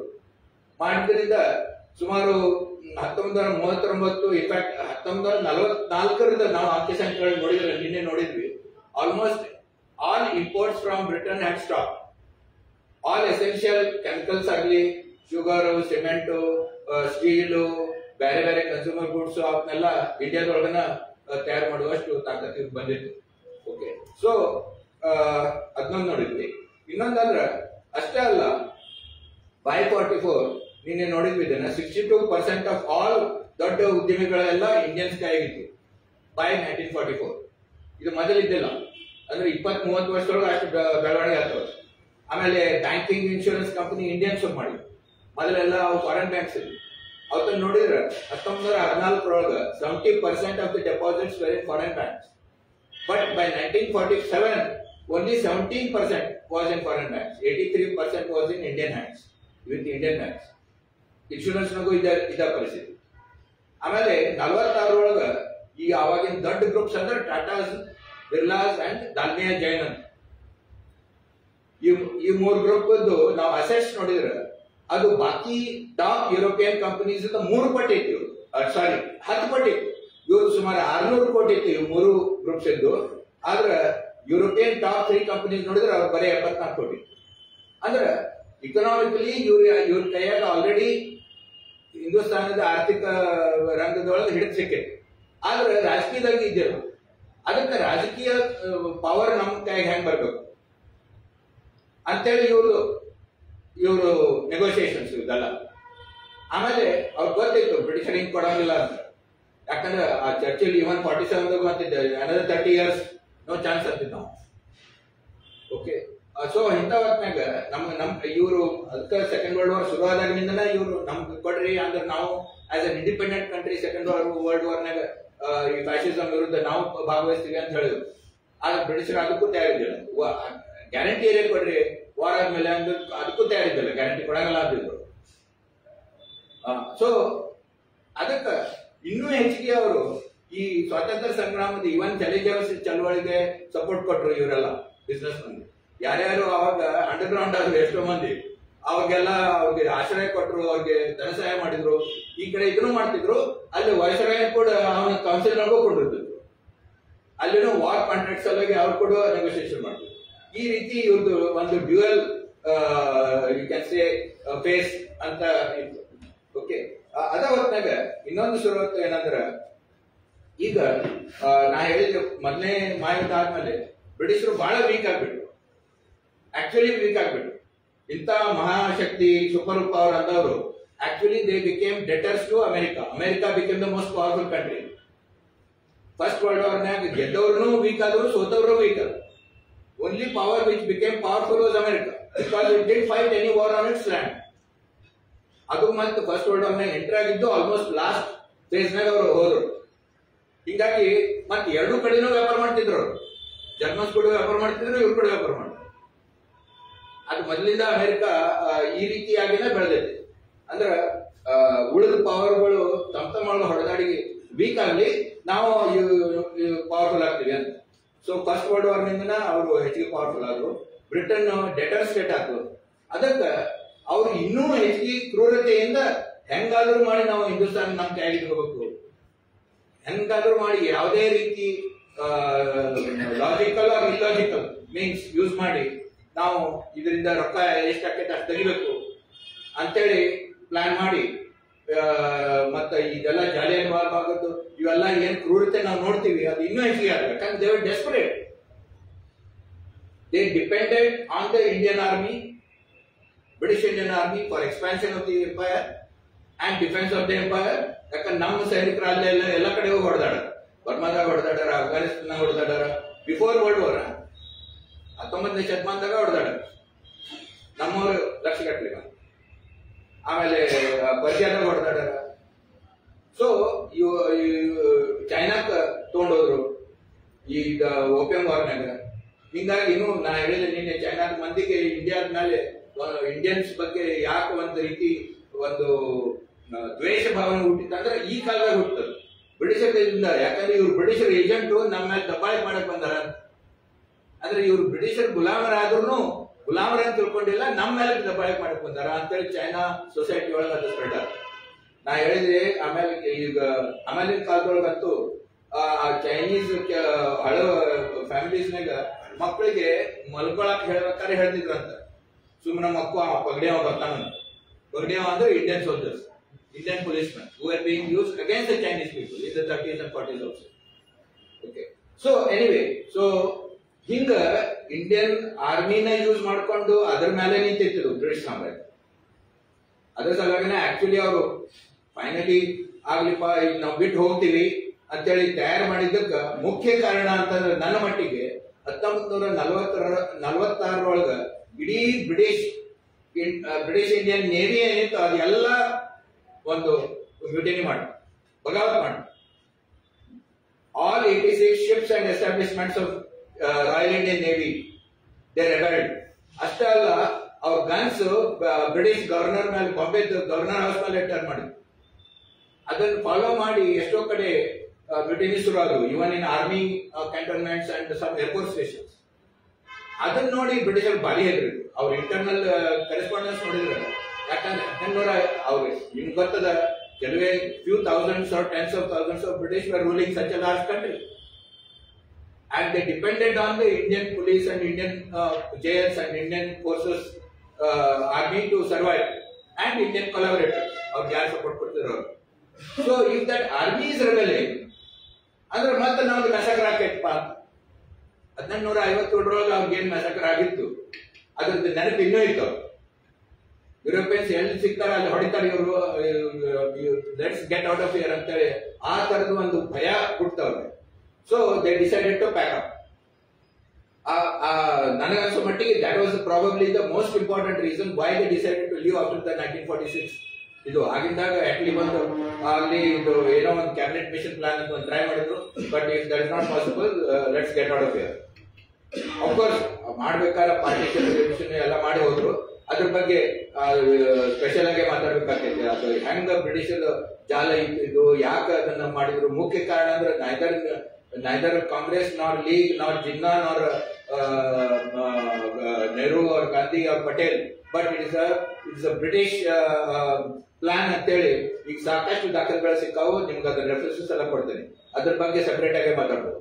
ಅವ್ರದ್ದು ಏನ್ ಪ್ಲಾನ್ ಇತ್ತು, ಯಾವಾಗ ಅವ್ರಿಗೆ north west of India they wanted under their control. And Jinnah promised them that yes, we'll give you base so that if in any war with Soviet Union or in dealing with the Middle East, all oil fields in all idu madak northwest of India is very important. Persia is next to you anteli adella ಒಂದು great game ಅಂತ. ಜಿಯೋಪಾಲಿಟಿಕ್ಸ್ ನಾಗ they decided ಈಗೆಲ್ಲ ಅವ್ರ internal intelligence communications ಎಲ್ಲ ಈಗ ಡಿಕ್ಲಾಸಿಫೈ ಆಗ್ಯಾವ. ಅದ್ರ ಮೇಲೆ ಎಷ್ಟೋ ಬುಕ್ಸ್ ಬಂದವು, ನಾನು ನಿಮ್ಗೆ ರೆಫರೆನ್ಸ್ ಕೊಡ್ತೇನೆ. ಅದನ್ನೆಲ್ಲ ನೋಡಿದ್ರೆ ಓಪನ್ ಆಗಿ ಮಾತಾಡ್ತಾರೆ. ಈ India will not listen to us after it becomes independent, so we need to divide it. At least we need large section of the Indian army under our control in north west of India. So Pakistan ಈ ರೀತಿ ಒಂದು religious ಆಗಲಿ ಏನಾಗ್ಲಿ ಈ ಭಾಗ ನಮ್ಮ control ಆಗಿತ್ತಂದ್ರೆ ನಾವು we can continue ಇದು ನಮ್ಮ ಏನು ಜಾಗತಿಕ ಒಂದು ಜಿಯೋ ಪಾಲಿಟಿಕ್ಸ್ ಐತಿ, ಅದ್ರೊಳಗೆ ನಾವು ಇನ್ನೂ ವಿಲ್ ಬಿ ಬಿಗ್ ಪ್ಲೇಯರ್ ಅಂತ ಹೇಳಿ British calculations. Anyway I come to that later. But ಈಗೇನ್ ಹೇಳ್ಬೇಕಂದ್ರೆ ಮೊದಲನೇ ಮಾಹಿತಿ ಆದ್ಮೇಲೆ ನಾ ಏನ್ ಹೇಳಿದೆ, ಅವ್ರು ಬಹಳ ಡೆಸ್ಪರೇಟ್ ಆಗಿದ್ರು ಅಂತ. ಅವಾಗ ಒಂದು ಆರ್ಬಿಟ್ರರಿ ಎಕ್ಸ್ಚೇಂಜ್ ರೇಟ್ ಮಾಡಿದ್ರು. ರುಪಿ ಮತ್ತು ಸ್ಟರ್ಲಿಂಗ್ ಎಕ್ಸ್ಚೇಂಜ್ ಏನ್ ಯಾವ್ದೋ ಒಂದು ಕರೆನ್ಸಿ ಇನ್ನೊಂದು ಕರೆನ್ಸಿಗೆ ಎಷ್ಟು ಅದು ನಾವು ಫಾರಿನ್ ಎಕ್ಸ್ಚೇಂಜ್ ರೇಟ್ ಅಂತೀವಲ್ಲ, ಈಗ 86-87 ರೂಪಾಯಿ ಆಗಿತ್ತು ಒಂದು ಡಾಲರ್ಗೆ. ಇದು ಹಿಂದೆ 60 ಇತ್ತು, 70 ಇತ್ತು, 40 ಇತ್ತು. ಅಂದ್ರೆ ಈಗ ಹೆಂಗ್ ಚೇಂಜ್ ಆಗ್ತಾ ಹೋಗ್ತೈತಿ, ಅದಕ್ಕೆ ಒಂದು ಫಾರ್ಮುಲಾ ಇರ್ತೈತಿ, ಒಂದು ಇಕನಾಮಿಕ್ ಬೇಸಿಸ್ ಇರ್ತದೆ ಇಂಟರ್ನ್ಯಾಷನಲ್. ಯಾರು ಇದನ್ನ ಆರ್ಬಿಟ್ರಲಿ ಫಿಕ್ಸ್ ಮಾಡಕ್ ಬರಂಗಿಲ್ಲ. ಫಿಕ್ಸ್ ಮಾಡಕ್ ಹೋದ್ರೆ ಅದು ಇಡೀ ಜಾಗತಿಕ ಏನೋ ಒಂದು ಸಿಸ್ಟಮ್ ಅದ ಅವ್ರ ಮೇಲೆ ಅದು ತಿರುಗಿ ಬೀಳ್ತದೆ. ಗವರ್ಮೆಂಟ್ ಈ ಎಕ್ಸ್ಚೇಂಜ್ ರೇಟ್ ಫಿಕ್ಸ್ ಮಾಡಕ್ ಹೋಗ್ತಂದ್ರೆ ಓಕೆ. ಅದಕ್ಕೆ ಒಂದ್ ರೀತಿ ಸ್ವಲ್ಪ you can say market determine rates ಇರ್ತಾವ ಮೋರ್ ಆರ್ ಲೆಸ್. ಈಗ Indian currency is more or less market determine. Chinese ಸಾಕಷ್ಟು ಅದನ್ನ ಕಂಟ್ರೋಲ್ ಮಾಡ್ತಾರೆ, but still even they have to listen to how the market response. Okay, so ಅವರು arbitrary rate fix ಮಾಡಿದ್ರು. ಹಂಗ್ ಮಾಡಿ ಇನ್ನೂ ಸರ್ಪ್ಲಸ್ ಇಂಡಿಯಾದಿಂದ ಅವರು ಜಗಾಕತ್ತಾರೆ. ಅದರ ಸಲುವಾಗಿ ಮುಖ್ಯವಾಗಿ ಈ ಇಂಡಿಯನ್ ಬಿಸ್ನೆಸ್ ಮನ್ ಅದ್ರ ವಿರುದ್ಧ ಅವ್ರಿಗೂ ನುಕ್ಸಾನ್ ಬಹಳ ಆಗತ್ತಿತ್ತು. ಅದಕ್ಕೆ ನಮ್ಮ ದೇಶಕ್ಕೆ ನುಕ್ಸಾನ್ ಆಗ್ತೈತಿ ಅಂತ ಹೇಳಿ ಒಂದು ಎಜುಕೇಶನ್ ಶುರು ಮಾಡಿದ್ರು. ಅದಕ್ಕೆ ಈ ಮಾನಿಟರಿ ಪಾಲಿಸಿ ಏನಂತಾರ, ಈ ಫಾರಿನ್ ಎಕ್ಸ್ಚೇಂಜ್ ರೇಟ್ ಫಿಕ್ಸ್ ಮಾಡೋದು ನಮ್ ಕೈಯಾಗಿರ್ಬೇಕು. ಅದರ ಸಲುವಾಗಿ ಒಂದು ರಿಸರ್ವ್ ಬ್ಯಾಂಕ್ ನಮ್ಗೆ ಬೇಕು ಅಂತೇಳಿ Tatas and Birlas started an education. GD Birla ಬರೀ 7ನೇ 8ನೇ ಪಾಸ್ ಆಗಿದ್ದವ. ಅವ ಇಂಗ್ಲಿಷ್ ಕಲ್ತು ಎಕನಾಮಿಕ್ಸ್ ನಾಗ ಬುಕ್ಸ್ ಬರೆಯಕತ್ತ on the currency issue. John Maynard Keynes ಕೂಡ ಕಾಂಟ್ಯಾಕ್ಟ್ ಮಾಡಿ ಅವ್ನು ತನ್ನ ಬುಕ್ ಕಳಿಸಿದ. Keynes became a friend of GD Birla. Okay, ಅವ್ನಿಗೆ 20th century one of the greatest economist ಅಂತಾರ. ಅವರು ಅಂದ್ರೆ ತಮ್ಮ ರೀತಿಯಿಂದ ಅವರು ರೆಸಿಸ್ಟೆನ್ಸ್ ಶುರು ಮಾಡಿದ್ರು. ಅದರ ಫಲವಾಗಿ 10 ವರ್ಷದ ಮೇಲೆ 24-25 ಇದ್ರ ಬಗ್ಗೆ ಹೆಚ್ಚಿಗೆ ಎಜುಕೇಶನ್ ಶುರು ಆಯ್ತು. ಅವಾಗ ಮತ್ತೆ ಅವರೊಂದು federation of Indian chambers of commerce and industry, FICCI ಅಂತ ಹೇಳಿ ಒಂದು ಆರ್ಗನೈಸೇಷನ್ ಜಿಡಿ ಬಿರ್ಲಾನ ಅದು ಮುಂದಾಗಿ ಮಾಡಿದ್ದದು. ಈ ಕಡೆ ಆಗಲೇ ಮಿಲ್ ಓನರ್ಸ್ ಅಸೋಸಿಯೇಷನ್ ಇದ್ದು, ಇಂಡಿಯನ್ ಮರ್ಚೆಂಟ್ಸ್ ಚೇಂಬರ್ ಇತ್ತು ಬಾಂಬೆದೊಳಗ, ಅಹಮದಾಬಾದ್ ಮಿಲ್ ಓನರ್ಸ್ ಅಸೋಸಿಯೇಷನ್ ಇವೆಲ್ಲ ಇದ್ದು, ಮತ್ತೆ ಬೇರೆ ಬೇರೆ ಕಡೆ ಚೇಂಬರ್ಸ್ ಆಫ್ ಕಾಮರ್ಸ್ ಇದ್ದು, ಕೊಯಂಬತ್ತೂರ್ನಾಗ, ಕಾನ್ಪುರದಾಗ, ಅಲ್ಲಿ ಇದಕ್ಕೆಲ್ಲ ಫೆಡರೇಷನ್ ಇದ್ ಮಾಡಿ ಒಂದು ಆಲ್ ಇಂಡಿಯಾ ಕ್ಯಾಪಿಟಲಿಸ್ಟ್ ಆರ್ಗನೈಸೇಷನ್ ಮಾಡೋಣ. ನಮ್ಮ ಡಿಮಾಂಡ್ಸ್ ಬ್ರಿಟಿಷರ್ ಕೂಡ ಇಡೋ ಸಲುವಾಗಿ ಅಂತೇಳಿ ಫಿಕ್ಕಿ ಅಂತೇಳಿ ದಿಢೀರ್ನ ಅದನ್ನ ಲೀಡರ್ಶಿಪ್ ಕೊಟ್ಟು ಮಾಡಿದ್ರು. ಆದ್ರೆ ಅದರ ಪ್ರತಿ ವರ್ಷದ ಆನ್ಯುವಲ್ ಭಾಷಣಗಳೊಳಗ, ಕನ್ವೆನ್ಷನ್ ಒಳಗ ಈ ಎಕ್ಸ್ಚೇಂಜ್ ರೇಟ್ ಬಗ್ಗೆ, ಅವರು ಕರೆನ್ಸಿ ಇಶ್ಯೂ ಬಗ್ಗೆ ಅವರು ಎಜಿಟೇಟ್ ಮಾಡ್ತಿದ್ರು. ಅಷ್ಟೇ ಅಲ್ಲ, 25-26 ಅವರು ಸ್ವತಃ ಅಸೆಂಬ್ಲಿ ಮೆಂಬರ್ ಆಗಿ ಗೋರಖ್ಪುರ್ ಬನಾರಸ್ ಅಸೆಂಬ್ಲಿ ಸೆಗ್ಮೆಂಟ್ ಇಂದ ಚುನಾವ್ ಗೆದ್ದು ಉತ್ತರ ಪ್ರದೇಶ ಅಸೆಂಬ್ಲಿ ಒಳಗೆ ಹೋಗಿ ಭಾಷಣ ಮಾಡಿದ್ರು ಎಷ್ಟೋ ಸರ್ತಿ. Is only big capitalist who actually entered the political scene. ಯಾಕಂದ್ರೆ Tatas always try to remain behind. Tatas ಹೀಗೆ ನಾವು ಸಪೋರ್ಟ್ ಮಾಡ್ತೀವಿ ಅಂತ. ಯಾಕಂದ್ರೆ ರತನ್ ಟಾಟಾ ಸ್ವತಃ ಗೋಪಾಲ್ ಕೃಷ್ಣ ಗೋಖಲೆಗ ಧನ ಸಹಾಯ ಮಾಡ್ತಿದ್ರು, ಸರ್ವೆಂಟ್ಸ್ ಆಫ್ ಇಂಡಿಯಾ ಸೊಸೈಟಿ. ಆಮೇಲೆ ಗೋಪಾಲ್ ಕೃಷ್ಣ ಗೋಖಲೆ ಅವಾಗ ಹೇಳಿದ್ರು, ಈ ಸೌತ್ ಆಫ್ರಿಕಾದಾಗ ಒಬ್ರು ಅದಾರ್ಲಿ ಆಶ್ರಮ ಕಟ್ಕೊಂಡು ಒದ್ದಾಡಕತ್ತಾರ ಗಾಂಧಿ ಅಂತ, ಅವ್ರಿಗೂ ಸ್ವಲ್ಪ ರೊಕ್ಕ ಕೊಡ್ರಿ ಅಂತದಕ್ಕೆ ಇಲ್ಲಿಂದ ಅವಾಗ ರೊಕ್ಕ ಕಳ್ಸತ್ತಿದ್ರು. ಮತ್ತೆ ಇದೆಲ್ಲ data.com ನಾಗ ಐತಾ. I am not making up a story. Everything I am saying I am going to give you references. Okay, so ಅಷ್ಟೇ ಅಲ್ಲ, ದೆನ್ ಅವರು ಎಲ್ಲ ಕಡೆನೂ ಟ್ರೈ ಮಾಡಿದ್ರು. ಇನ್ಫ್ಯಾಕ್ಟ್ ದಾದಾಬಾಯಿ ನೌರೋಜಿ ಕರೆಸಿ, he became the first Asian to become a member of parliament. British member house of commerce ನಾಗ 1904 ಅವರು member ಆದ್ರು. ಅಷ್ಟೇ ಅಲ್ಲ, ಅವನು ಅದನ್ನು ಬಿಡ್ಲಿಲ್ಲ. Dadabhai Naoroji went to socialist international conference in Paris in 1904-1907. ಅಲ್ಲಿ ಮಾರ್ಕ್ಸಿಸ್ಟ್ ಲೀಡರ್ಸ್ ಕೂಡ ಕುಂತು ಕೊಲೋನಿಯಲ್ ಕ್ವೆಶ್ಚನ್ ಬಗ್ಗೆ ಏನ್ ಮಾಡಬೇಕು, ನಮ್ಮ ಸ್ಟ್ಯಾಂಡ್ ಏನಿರಬೇಕು, ಎಲ್ಲ ಸೋಷಿಯಲಿಸ್ಟ್ ಪಾರ್ಟೀಸ್ ಆ ರೆಸೊಲ್ಯೂಷನ್ ಡ್ರಾಫ್ಟ್ ಮಾಡಿದ್ರೊಳಗೆ ಸುದ್ದ ದಾದಾಬಾಯಿ ನೌರೋಜಿ ಪಾರ್ಟಿಸಿಪೇಟ್ ಮಾಡಿದ್ರು. ಯಾಕಂದ್ರೆ he literally became in a sense representative of Tata's and the you can say the capitalists of the Western India in a sense. ಆಮೇಲೆ ಅವರು ಫೇಮಸ್ ಬುಕ್ ಬರೆದ್ರು, causes of poverty in India, un-British rule in India ಅಂತ. ಅದೆಲ್ಲ ಅಂದ್ರೆ ಬೇರೆ ಬೇರೆ ರೀತಿಯಿಂದ ಇವರು ನಾವು ದೊಡ್ಡವರ, ನಾವು ಇನ್ನೂ ನಮ್ಮಲ್ಲಿ ತಾಕತ್ತದ, ಐಡಿಯಾಸ್ ಅದ, ಟೆಕ್ನಾಲಜಿ ನಾವು ಕೊಂಡ್ಕೊಂಡು ನಾವು ಕಲಿತೀವಿ, ಅಂಡ್ ವಿಲ್ ಕಂಪೀಟ್. ಈ ಸ್ಪಿರಿಟ್ ಇದ್ದವ್ರ ಈ ತರದ ಕೆಲವರು. ಇನ್ನೂ ಕೆಲವರು ಟೋಟಲಿ ದೇವರ್ part of the British system ಅಂತವ್ರು ಇದ್ರು. ಬಟ್ ಈಗೇನು ದೊಡ್ಡ ಕ್ಯಾಪಿಟಲಿಸ್ಟ್ ಏನಿದ್ರಲ್ಲ, ಈ ಟಾಟಾ ಬಿರ್ಲಾಸ್ ಅಂತವ್ರು, ಅವರು ನಾವು ಇನ್ನೂ ಬೆಳೆದು, ನಾವು ಜಾಗತಿಕ ಮಟ್ಟದೊಳಗ ನಮಗೂ ತಾಕತ್ತದ, ನಮಗೂ ಐಡಿಯಾಸ್ ಅದು, ನಾವು ಮಾಡ್ಬೋದು ಅಂತೇಳಿ ಒಂದ್ಸರ್ತ ಒಂದರಿದ್ರು ಅವ್ರಿಗೆ. ಆದ್ರೆ ಅವ್ರಿಗೆ ರೆವಲ್ಯೂಷನ್ ಬೇಕಾಗಿದ್ದಿಲ್ಲ, ಕ್ರಾಂತಿ ಬೇಕಾಗಿದ್ದಿಲ್ಲ. ಈ ಕಲೋನಿಯಲ್ ಸ್ಟೇಟ್ ಏನದ ಇದ ಬೇಕು ನಮಗೆ, ಇದು ಬಹಳ ಚಲೋ ಅದ. ಈ ಕಲೆಕ್ಟರ್, ಈ ತಹಶೀಲ್ದಾರು, ಈ ಫೌಜ್ದಾರು, ಇದೇನ್ ಸಿಸ್ಟಮ್ ಅದ ಬ್ರಿಟಿಷರ್ ಕಟ್ಟ್ಯಾರ, this is very important. Only this can rule over this whole subcontinent. ಅದಕ್ಕೆ ಈ ಫ್ರೇಮ್ವರ್ಕ್ ನಮ್ಗೆ ಬೇಕು. ಆದ್ರೆ ನಮ್ಗೆ ದಿಲ್ಲಿ ಒಳಗೆ ಅದ್ರ ಕಂಟ್ರೋಲ್ ಇರಬೇಕು, ಲಂಡನ್ ಆಗಿರ್ಬೇಕು. Okay, as against Bhagat Singh ನಂತವ್ರು ನಮಗ ಬಿಳಿಯರ್ ಬದ್ಲಿ ಕರಿಯರ್ ಬದುಕುಂತಾರೆ ಏನ್ ಆಗಂಗಾತು ಅಂತ ನಾವು. Okay, but these people are not. So ಅದ್ರ ಸಲುವಾಗಿ ಇವ್ರಿಗೆ that's why they are negotiating it differently. ಅದಕ್ಕೆ ಗಾಂಧಿ ಅಂತವ್ರಿಗೆ ಅವ್ರಿಗೆ ಬಹಳ ಬೇಕಾದ. ಯಾಕಂದ್ರೆ Gandhi was a constitutionalist, was a negotiating person. Satyagraha ಮಾಡ್ತೇನ್ರಿ, ನಾನ್ ವೈಲೆಂಟ್ ಮಾಡ್ತೇನ್ರಿ. ಅವ್ರ ಇಕನಾಮಿಕ್ ಫಿಲಾಸಫಿ ಬಗ್ಗೆ, ಸೋಷಿಯಲ್ ಫಿಲಾಸಫಿ ಬಗ್ಗೆ ಇವ್ರಿಗೇನ ಸಂಬಂಧ ಇದ್ದಿಲ್ಲ. Because they are all bill owners. Gandhi was saying ಚರ್ಚಾ ಮಾಡ್ರಿ ಅಂತ. ಸೊ ಗಾಂಧಿಗೆ ಇವ್ರಿಗೆ ಇಕನಾಮಿಕ್ ಫಿಲಾಸಫಿ ಒಳಗೆ ಮೊದಲಿಂದನೂ ಸಂಬಂಧ ಇದೆ. But they saw that he can lead a peaceful movement for transfer of power. ಅದಕ್ಕೆ ಅದು ಕರೆಕ್ಟ್ ಹೆಸರಂದ್ರೆ transfer of power. State operators ಅದೇ ಇರಲಿ, ಅದೇ ಸಿಸ್ಟಮ್ ಇರಲಿ, ಆದ್ರೆ ಪವರ್ ನಮ್ಗೆ ಕೊಡಲಿ. ಓಕೆ, ಸೊ ಇದು ಅವ್ರ ಉದ್ದೇಶ. ಅದಕ್ಕೆ they were as they had differences and friction with British, but they also did not want any kind of revolution. ಅದಕ್ಕೆ ಅವರು ಇವ್ರು ಹೇಳ್ತಿದ್ರು, ಬಹಳ ಹತ್ತಾಳು ಮಾಡ್ಬೇಡ್ರಿ, ಮಾಡಿದ್ರು ಮತ್ತ ಅಂದ್ರ ನಮ್ಮದು ಪ್ರೊಡಕ್ಷನ್ ಎಲ್ಲ ಕಟ್ ಆಗೈತಿ, ಸ್ವಲ್ಪ ಅಂದ್ರೆ ಪೀಸ್ಫುಲಿ ಮಾಡ್ರಿ ಹಿಂಗೆಲ್ಲ. ಒಟ್ಟ ಅಂದ್ರೆ control, you should control that moment ಅಂತ. But at the same time we need that moment. ಯಾಕಂದ್ರೆ ಬ್ರಿಟಿಷರ್ ಇವ್ರು ಏನ್ ಬೇಕಾಯ್ತು ಕೊಡ್ತಿದ್ದಿಲ್ಲ. ಸೊ ಎರಡು ಕಡೆ ಇನ್ಫ್ಯಾಕ್ಟ್ ನಾ ಹೇಳಿದಲ್ಲ, ಕ್ವಿಟ್ ಇಂಡಿಯಾ ಮೂವ್ಮೆಂಟ್ ನಾಗ ಅಲ್ಲಿ ವೈಸ್ರಾಯ್ ಕೂಡ ಕೂತಾರ, ಇಲ್ಲಿ ಕ್ವಿಟ್ ಇಂಡಿಯಾ ಮೂವ್ಮೆಂಟ್ ಧನ ಸಹಾಯ ಮಾಡೋದು. ಇದು ಇವ್ರದ್ದು ಒಂದು ಮೊದಲಿಂದ ಟ್ಯಾಕ್ಟಿಕ್. ಸೊ ಇದಷ್ಟ ನಾನು I think I spend too much time what I said yesterday. ಈಗ ಇದರ ಫಲವಾಗಿ ಅಷ್ಟೇ ಅಲ್ಲದ 1944 ಬ್ರೆಟನ್ ವುಡ್ಸ್ ಕಾನ್ಫರೆನ್ಸ್ ಅಂತ ವಾಷಿಂಗ್ಟನ್ ಹತ್ರ ಆಗಿ ಅಲ್ಲಿ ವರ್ಲ್ಡ್ ಬ್ಯಾಂಕ್ ಮತ್ತು IMF ಉದಯ ಆದಾಗ ಇಂಡಿಯಾದಿಂದನೂ 3 ಮಂದಿ ಆಫಿಷಿಯಲಿ ಭಾಗವಹಿಸಿದ್ರು ಮತ್ತು ಸಾಕಷ್ಟು ಮಂದಿ ಅವ್ರು ಕೂಡ ಹೋಗಿದ್ರು. ಎಡಿ Shroff, he was basically ICS and a businessman also. He was part of the Tata Group. You can say he was the director of many Tata companies. CD Deshmukh ಅವಾಗ ಅವರು ರಿಸರ್ವ್ ಬ್ಯಾಂಕ್ ಗವರ್ನರ್ ಆಗಿದ್ರು. ನಾ ಏನು ಹೇಳಕ್ ಬರ್ತೇನೆ, ಅದೇನು ಅವ್ರು ಎಜುಕೇಶನ್ ಶುರು ಮಾಡಿದ್ರು ನಮ್ಗೆ ರಿಸರ್ವ್ ಬ್ಯಾಂಕ್ ಬೇಕಂತ, ಅದಕ್ಕೆ 24-25 ಶುರು ಮಾಡಿದ್ದನ್ನು ಫೈನಲಿ 34-35 ಬ್ರಿಟಿಷರು ಓಕೆ ರಿಸರ್ವ್ ಬ್ಯಾಂಕ್ ಮಾಡಿದ್ರು. ರಿಸರ್ವ್ ಬ್ಯಾಂಕ್ ಬೋರ್ಡ್ ನೊಳಗ ಟಾಟಾನ ಬಿರ್ಲಾನ ಡೈರೆಕ್ಟರ್ನು ಮಾಡಿದ್ರು. ಆದ್ರೆ ಅದಕ್ಕೆ ಫುಲ್ ಪವರ್ ಕೊಡಲಿಲ್ಲ. Monetary control still remained in London, but reserve bank was born. ಒಂದ್ ತರದ ಒಂದ್ ಸ್ವಲ್ಪ ಸಿಸ್ಟಮ್ ಶುರು ಆಯ್ತು. But they made both Tata and Birla as governors part of the directors of the reserve bank.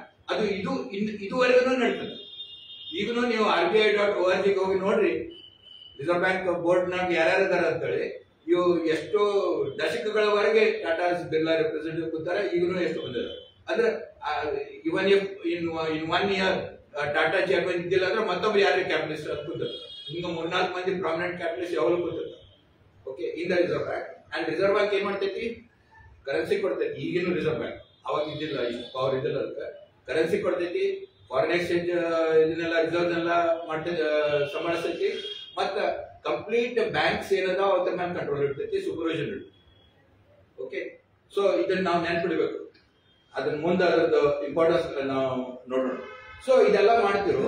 ಅವಾಗ ಅಲ್ಲಿ ಹೋಗಿ ಇವರು IMF ಡೈರೆಕ್ಟರ್ ಮತ್ತು CD ದೇಶಮುಖ್ ನಮ್ first Indian reserve bank governor ಆಗ್ಬೇಕ್ರಿ ಅಂತ ಇವರ ಪುಷ್ ಮಾಡಿ, ಅವ್ನ ಕ್ಯಾಂಡಿಡೇಟ್ಸ್ ಪುಷ್ ಮಾಡಿ 1942-43 ಒಳಗೆ CD Deshmukh became the first reserve bank governor who was an Indian. Okay, ಆಮೇಲೆ ಇವರೆಲ್ಲ ಅಲ್ಲಿ ಬ್ರೆಟನ್ ವುಡ್ಸ್ ಹೋಗಿ CD Deshmukh IMF managing director ಮಾಡ್ರಿ ಅಂತ ಹೇಳಿ ಅಲ್ಲಿ ಲಾಬಿ ಮಾಡ್ಯಾರ. ಅವೆಲ್ಲ ಮಿನಿಟ್ಸ್ ನಾಗ ಅದಾವ. Okay, and they were able to convince Keynes also about this. British delegation also was ಯುದ್ಧದೊಳಗೆ ಸಾಕಷ್ಟು ಹೊಡೆದು ಬಿದ್ದಿತ್ತು. You can say they were in fact Americans ಈ ಮಿನಿಟ್ಸ್ ಹೊರಗೆ ಬಂದವು. ಅಮೆರಿಕನ್ಸ್ ನಗಾಕತ್ತಾರ ಅವ್ರಿಗೆ, ಏನ್ರಿ ಇದು ನಿಮ್ ಕಾಲನಿ ಅಂತೀರಿ, ನಿಮ್ ಮೇಲೆ ಇವರಂತ ವಾಸಾಕತ್ತಾರಲ್ಲ ಅಂತ. So but of course Americans didn't allow it. We will decide who will be the IMF head ಅಂತ ಹೇಳಿದ್ರು. ಬಟ್ ಅಂದ್ರೆ ಇವರು ಇಷ್ಟು ಆಕ್ಟಿವ್ ಆಗಿದ್ರು ಫಾರಿನ್ ಅಫೇರ್ಸ್ ನಾಗಲಿ, negotiations with British, negotiations with Americans and dealing with the Congress, ಎಲ್ಲದರೊಳಗೂ ಅವ್ರು active ಇದ್ರು. ಓಕೆ, ಆಮೇಲೆ ಅಷ್ಟರೊಳಗೆ ಏನಾಯ್ತಂದ್ರೆ ಈಗಾಗಲೇ ಪ್ಲಾನಿಂಗ್ ಒಂದು ಸೆಂಟ್ರಲೈಸ್ ಪ್ಲಾನಿಂಗ್ ಬೇಕು. ಫ್ರೀ ಮಾರ್ಕೆಟ್ ನಿಂದ ನಡೆಯಂಗಿಲ್ಲ, ಓಲ್ಡ್ ಸ್ಟೈಲ್ ಕ್ಯಾಪಿಟಲಿಸಂ ನಿಂದ ನಡೆಯಂಗಿಲ್ಲ ಅಂತ ಹೇಳಿ ಇಡೀ ಜಗತ್ತಿನೊಳಗೆ ಒಂದು ಹವಾ ಹೊಂಟಿಲ್ಲ. ಓಕೆ, ಗವರ್ಮೆಂಟ್ ಇಂಟರ್ವ್ಯೂನ್ ಮಾಡಬೇಕು, ಗವರ್ಮೆಂಟ್ ಸೆಕ್ಟರ್ ಪಬ್ಲಿಕ್ ಸೆಕ್ಟರ್ ಇರಬೇಕು. ಇದು ಎಲ್ಲಾ ದೇಶದೊಳಗೂ ನಡೆದಿತ್ತು. Of course there was the influence of Soviet Union. ಯಾಕಂದ್ರೆ ಸೋವಿಯತ್ ಯೂನಿಯನ್ ಆ ರೀತಿ ಮಾಡಿ ಯಾವ್ದು ಕ್ರೈಸಿಸ್ ಇರ್ಲಾರ್ದ ಬೆಳೆದು ಬಂದಿತ್ತು. ಈ 30 ವರ್ಷದೊಳಗ ಇವ್ರೇನು 300 ವರ್ಷದಾಗ ಮಾಡಿದ್ರು ಯುರೋಪ್ನಾಗ, ಅದು 30 ವರ್ಷದಾಗ ಸಾಧಿಸಿತ್ತು ಆರ್ಥಿಕವಾಗಿ. ಅದಕ್ಕ ಅದ್ರದ್ದು ಒಂದು ರೂಪರೇಷೆ ತಗೊಂಡು, ಅದ್ರ ಕಂಟೆಂಟ್ ಅಲ್ಲ, ಯಾಕಂದ್ರೆ ಅಲ್ಲಿ ಸಮಾಜವಾದಿತ್ತು, ಅದ್ರ ರೂಪರೇಷೆ ತಗೊಂಡು ನಾವು ಪ್ಲಾನಿಂಗ್ ಮಾಡೋಣ, ನಾವು ಡೆಫಿಸಿಟ್ ಫೈನಾನ್ಸಿಂಗ್ ಮಾಡೋಣ, ನಾವು ಮತ್ತ ಗವರ್ಮೆಂಟ್ ಇಂಟರ್ವೆನ್ಷನ್ ಇಂದ ಗವರ್ಮೆಂಟ್ ಸೆಕ್ಟರ್ ಎಕ್ಸ್ಪಾಂಡ್ ಮಾಡೋಣ ಅಂತೇಳಿ ಎಲ್ಲಾ ದೇಶದಾಗೂ ನಡೆದಿತ್ತು. ಅದ್ರ ಪ್ರಭಾವ ಇಂಡಿಯಾದ ಮೇಲೂ ಬಿತ್ತು. ಹಿಂಗಾಗಿ 1930-31 ಕರಾಚಿ AICC ಸೆಷನ್ ಇಂದ ನಮ್ಮಲ್ಲಿ ಡಿಸ್ಕಷನ್ ಶುರು ಆಯ್ತು. ಪ್ಲಾನಿಂಗ್ ಬೇಕು, ನಾವು ಮತ್ತ ಇದನ್ನ ಕಂಟ್ರೋಲ್ ಮಾಡಬೇಕು ಅಂತೇಳಿ ನಮ್ಮ ಎಕಾನಮಿನ ಗವರ್ಮೆಂಟ್ ಇಂಟರ್ವ್ಯೂನ್ ಮಾಡಿ ಕಂಟ್ರೋಲ್ ಮಾಡಬೇಕು, ಫ್ರೀ ಆಗಿ ಬಿಡಬಾರ್ದು. ಇದು ಕಾಂಗ್ರೆಸ್ ಅಧಿವೇಶನ್ ಒಳಗ ಡಿಸ್ಕಷನ್ ಶುರು ಆಗುತ್ತೆ. ಅವಾಗ ನಾ ಹೇಳಿದೆ, ಕೆಲವು ಕ್ಯಾಪಿಟಲಿಸ್ಟ್ ಅದ್ರ ಬಗ್ಗೆ ಚಿಂತಿತರಾಗಿ GD ಬಿರ್ಲಾ ಒಂದು ಲೆಟರ್ ಬರೆದ್ರು. ಏನ್ರಿ ಇವರೆಲ್ಲ ಹಿಂಗ್ ಸೋಷಿಯಲಿಸಂ ಅಂತ ಮಾತಾಡಕತ್ತಾರ ಕಾಂಗ್ರೆಸ್ನವರು, ಹಿಂಗಾಗಿ ನಾವು ಒಂದ್ ಬೇರೆ ಪಾರ್ಟಿ ಮಾಡೋಣ ವಿಚ್ ವಿಲ್ ಡಿಫೆಂಡ್ ಕ್ಯಾಪಿಟಲಿಸಂ ಅಂತಂದ್ರೆ GD ಬಿರ್ಲಾ ಅವ್ರಿಗೆ ಹೇಳ್ತಾ, ನೀವು ಮೂರ್ಖರದಿರಿ, ಇವ್ರು ಮಾತಾಡ್ತಾರ ಅಷ್ಟ, ಇವ್ರೇನೋ ಮಾಡೋರಿಲ್ಲ, ಸುಮ್ಮನೆ ಇರ್ರಿ. ಮತ್ತೆ ಎಲ್ಲಾರು ಲೆಫ್ಟಿಸ್ಟ್ ರೈಟಿಸ್ಟ್ ಎಲ್ಲ ಒಂದ ಅಂಬ್ರೆಲಾದೊಳಗಿದ್ರ, ಒಂದ ಛತ್ರ ಛಾಯದೊಳಗಿದ್ರ ನಮ್ಗೆ ಚಲೋ ಆಕೈತಿ, ಇಲ್ಲಾಂದ್ರೆ ಮತ್ತೆ ಅದು ನಮ್ ಮುಂದೆ ನಮ್ಗೆ ತ್ರಾಸ ಆಕೈತಿ, ನೀವು ಸುಮ್ಮನೆ ಸುಮ್ಮನೆ ಕೊಂಡಿರಿ. ಮತ್ ಅಷ್ಟೇ ಅಲ್ಲ, ಮತ್ತೆ ಹೇಳಿದ, ನಾವು ರೊಕ್ಕ ಇದ್ದವರು ಪ್ರಾಪರ್ಟಿ ಡಿಫೆಂಡ್ ಮಾಡಿದ್ರೆ ಯಾರು ನಮ್ಮಂಗಿಲ್ರಿ, ಗಾಂಧಿ ಅಂತ ಫಕೀರ್ ಅದನ್ನ ಡಿಫೆಂಡ್ ಮಾಡಿದ್ರೆ ನಮ್ಗೆ ಟ್ರಸ್ಟೀಸ್ ಅಂತ ಅಂದ್ರೆ ಮಂದಿ ನಮ್ ತರ ಅವನ್ನ ಗಾಂಧಿ ನಮ್ ತರ ನಮಗಿಲ್ಲ ಅಂತ ಬರದಾನೆ. This is publish in the correspondence of G D. Birla. Okay, so ಈ ರೀತಿ ಅವರು ಅಂದ್ರೆ ಮುಂದೆ ಲಕ್ಷಾಂತರ ಮಂದಿ ಅದಕ್ಕೆ ತ್ಯಾಗ ಮಾಡಿದ್ರು, ಜೈಲ್ಗೆ ಹೋದ್ರು, ಹೊಡೆತಿದ್ರು. ಆದ್ರೆ ಹಿಂದೆ ಕುತ್ಕೊಂಡು ಇವ್ರು ಅದನ್ನ ಹೆಂಗ್ ಶೇಪ್ ಮಾಡ್ತಿದ್ರು, ಯಾವ ರೀತಿ ಡೈರೆಕ್ಷನ್ ಅಲ್ಲಿ ಕೊಡ್ತಿದ್ರು, ದಿಸ್ ಇಸ್ ವೆರಿ ಇಂಟ್ರೆಸ್ಟಿಂಗ್. ಮತ್ತೆ ನಾನು ಮೊದಲೇ ಹೇಳಿದ್ದೆ, ಜಿ.ಡಿ. ಬಿರ್ಲಾ ರೌಂಡ್ ಟೇಬಲ್ ಕಾನ್ಫರೆನ್ಸ್ಗೆ ಹೋದಾಗ ಗಾಂಧೀಜಿ ಬಾಜುಕೆ ರೂಮ್ ತಗೊಂಡು ಹೋಟೆಲ್ನಾಗ ಇಡೀ ರಾತ್ರಿ ಅವ್ರನ್ನ ಕರೆದಂತ. ನೆಕ್ಸ್ಟ್ ಡೇ ಮಾನಿಟರಿ ಪಾಲಿಸಿ ಬಗ್ಗೆ, ಈ ರಿಸರ್ವ್ ಬ್ಯಾಂಕ್ ಬಗ್ಗೆ ನೀವು ಮಾತಾಡ್ರಿ ಅವ್ರು ಹೇಳಿದ್ರಂತ, ಮರ ನಮ್ಗೆ ಎಕನಾಮಿಕ್ಸ್ ಗೊತ್ತಿಲ್ಲ, ನೀವು ಬರೆದು ಕೊಡೋದು ಏನ್ ಮಾತಾಡೋದು ನಾ ಹೇಳ್ತೇನೆ ಅಲ್ಲ. ಅವ್ರು ಹೇಳಿದ್ರು, and it was not acceptable to London anyway. Okay, so British ಅದನ್ನು ಒಪ್ಕೊಳ್ಳಿಲ್ಲ. ಓಕೆ, ಸೊ ಈ ರೀತಿ constantly they were trying to manipulate finance as well as management. Finance ಮಾಡೋರು, ಆಮೇಲೆ ಮ್ಯಾನಿಪುಲೇಟ್ ಮಾಡೋರು. ಓಕೆ, ಸೊ ಈ ಸಂದರ್ಭದೊಳಗ ಸುಭಾಷ್ ಚಂದ್ರ ಬೋಸ್ ಪ್ರೆಸಿಡೆಂಟ್ ಇದ್ದಾಗ 1938 ಅವ್ರ ಕಾಂಗ್ರೆಸ್ ಪ್ಲಾನಿಂಗ್ ಕಮಿಟಿ ಒಂದು ಇಕಾನಮಿ ಮುಂದೆ ಹೆಂಗಿರ್ಬೇಕು, ನಮ್ಮ ಅಂದ್ರೆ ಆಲ್ಮೋಸ್ಟ್ ಈಗ ಇಂಡಿಪೆಂಡೆನ್ಸ್ ಬರೋದೈತಿ, ಇವತ್ತಿಲ್ಲ ನಾಳೆ ಬರ್ತೈತಿ ಅಂತ ಅನ್ನೋಂಗ ಆ ವಾತಾವರಣ ಇತ್ತು ಅವಾಗ. ಓಕೆ, ಅದಕ್ಕೆ ಮುಂದಿನ ಎಕಾನಮಿ ಹೆಂಗಿರ್ಬೇಕು ಅಂತ ನಾವು ಪ್ಲಾನ್ ಮಾಡೋಣ ಅಂತ ಕಾಂಗ್ರೆಸ್ ಪ್ಲಾನಿಂಗ್ ಕಮಿಟಿ ಮಾಡಿದ್ರು. ಅದಕ್ಕೆ ನಾನು ನಿನ್ನೆ ಹೇಳಿದಂಗೆ ಮೊದಲು ವಿಶ್ವೇಶ್ವರಯ್ಯ ಚೇರ್ಮನ್ ಇದ್ರು, ಆಮೇಲೆ ಇವರೆಲ್ಲ ಇಂಡಸ್ಟ್ರೀಸ್ ಅವ್ರು ಹೇಳಿದ್ರು ವಿಶ್ವೇಶ್ವರಯ್ಯ ನಡೆಯಂಗಿಲ್ರಿ, ಅವ್ರು ಬರೀ ಇಂಜಿನಿಯರ್ ಅದರ, ನೆಹರೂನ್ ಮಾಡ್ರಿ ಅಂತ. ಅದಕ್ಕೆ ನೆಹರೂನ್ ಬೋಸ್ನ ಅದ್ರ ಚೇರ್ಮನ್ ಮಾಡಿದ್ರು. ಅದು 38 ಕಾಂಗ್ರೆಸ್ ಪ್ಲಾನಿಂಗ್ ಕಮಿಟಿ ಸ್ಥಾಪನೆ ಆಯಿತು. ಆ ರಾಷ್ಟ್ರದೊಳಗೆ ಯುದ್ಧ ಶುರು ಆಯ್ತು. ಹಿಂಗಾಗಿ ಆ ಕಮಿಟಿಯಿಂದ ಏನ್ ಕೆಲಸ ಆಗಲಿಲ್ಲ. ಅದಕ್ಕ ಬಿರ್ಲಾ ಟಾಟಾನ್ ಕಾಂಟ್ಯಾಕ್ಟ್ ಮಾಡಿ, ನಾವು ಯಾಕೆ ಒಂದು ಪ್ಲಾನ್ ಮಾಡಿ ಎಲ್ಲಾರು ಇಡಬಾರ್ದು ಅಂತೇಳಿ ಈ ಬಾಂಬೆ ಪ್ಲಾನ್ ಅಂತ ನಾವೇನಂತೀವಿ, ಅದು ಟಾಟಾ ಬಿರ್ಲಾ ಪ್ಲಾನ್ ಏನಂತೀವಿ, ಅದನ್ನ ಅವರು 1 ವರ್ಷದೊಳಗೆ ಸಾಕಷ್ಟು ಎಷ್ಟು ಆಕೈತೆ ಅಷ್ಟು ಡೇಟಾ ಕಲೆಕ್ಟ್ ಮಾಡಿ ಅದನ್ನ ಅನಾಲಿಸಿಸ್ ಮಾಡಿ ಈ ಪ್ಲಾನ್ ಅನ್ನು ಮುಂದಿಟ್ಟು. ಇವರು these are the authors of this plan: J R D. Tata, G D. Birla, Lala Shriram, ಈ DCM ಗ್ರೂಪ್ ಅಂತೀವಲ್ಲ, Delhi based Delhi cloth mills ಅಂತಿದ್ರು, but they are in diversified group. ಅದು ಈಗಂತೂ Kasturbhai Lalbhai from representing Ahmedabad mill owners, Purushottam Das Thakur Das, ಇವರು Bombay capitalist, but he was also very good in economics. He wrote number of books on economics, especially defending the Indian businessman's point of view, especially on the currency issue. A.D. Shroff, ಇದು ಮೊದಲೇ ಹೇಳಿದೆ ಈಗ, he was associated with Tatas and he was also an independent businessman and an ICS.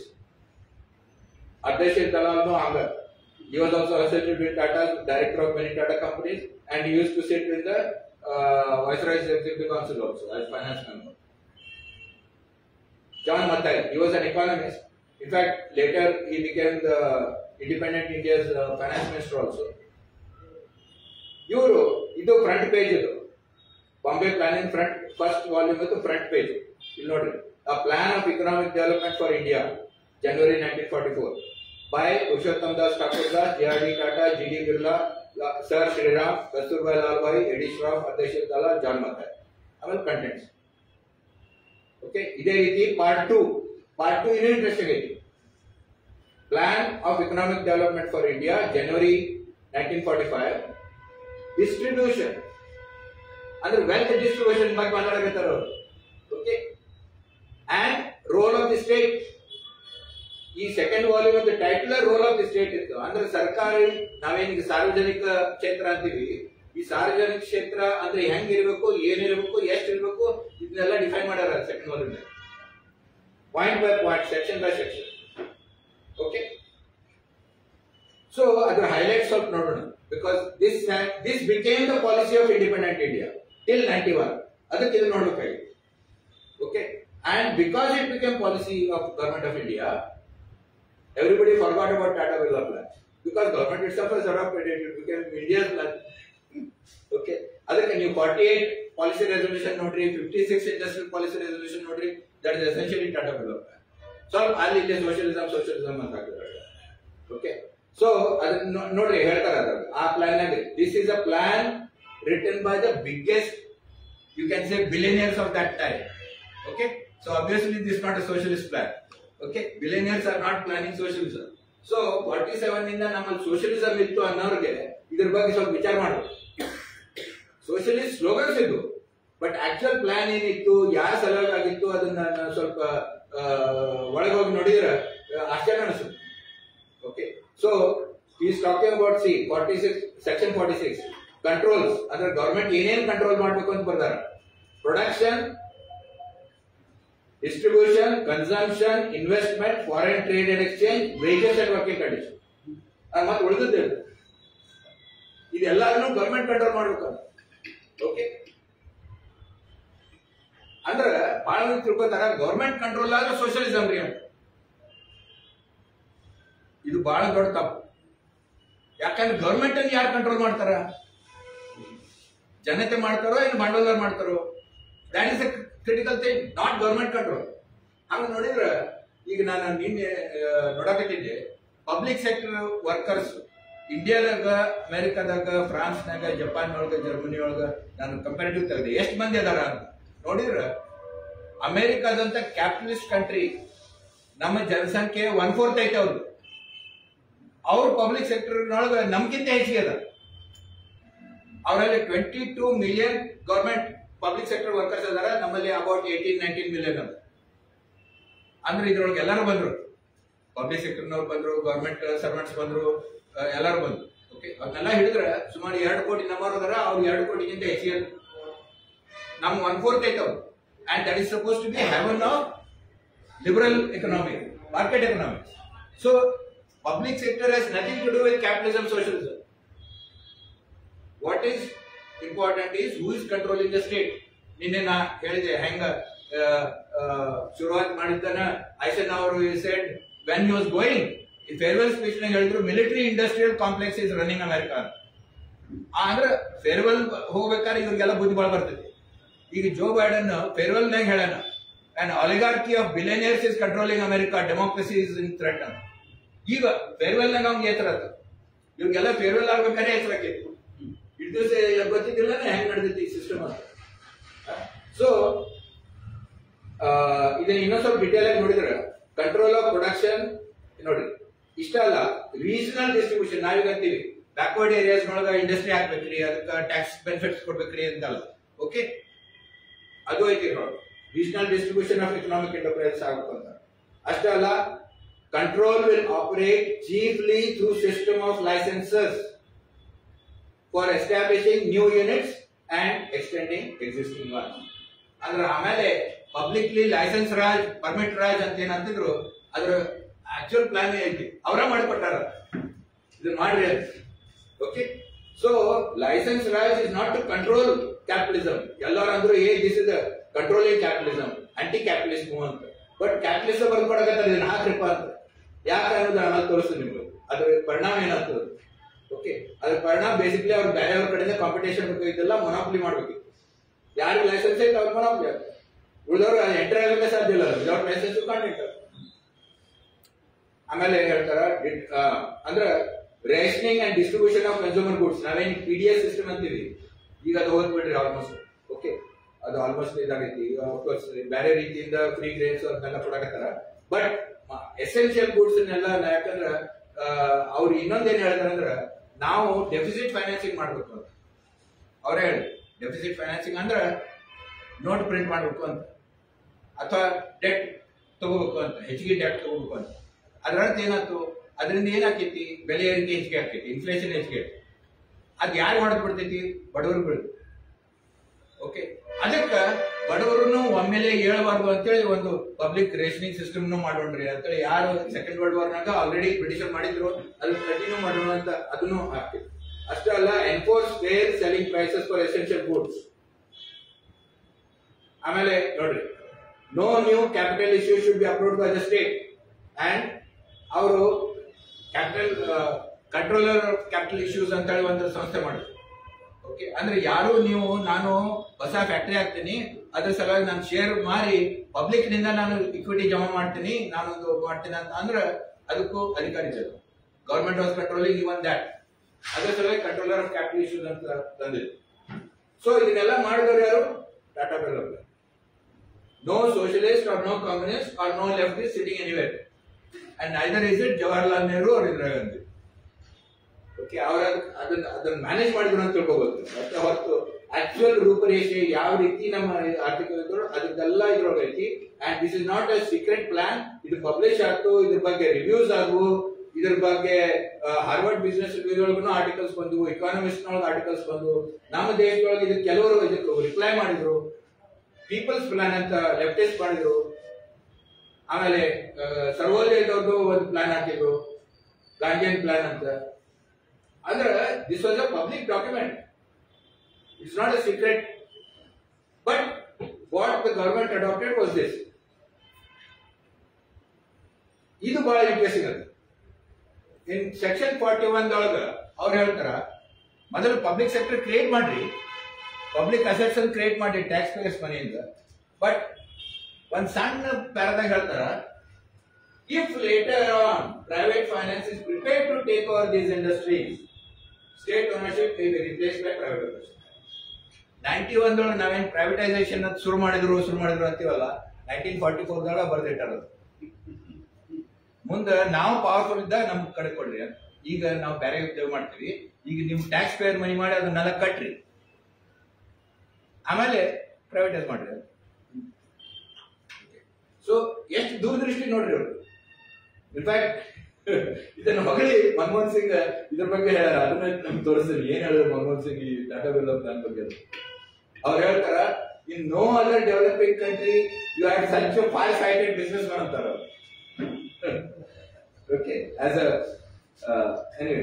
So anyway, ಈಗ cabinet partition ಆಯ್ತು, cabinet mission plan ಬಂದಿತ್ತು. ಇದ್ರ ಬಗ್ಗೆ ನಾ ಹೆಚ್ಚಿಗೆ ಮಾತಾಡಕ್ ಹೋಗಂಗಿಲ್ಲ.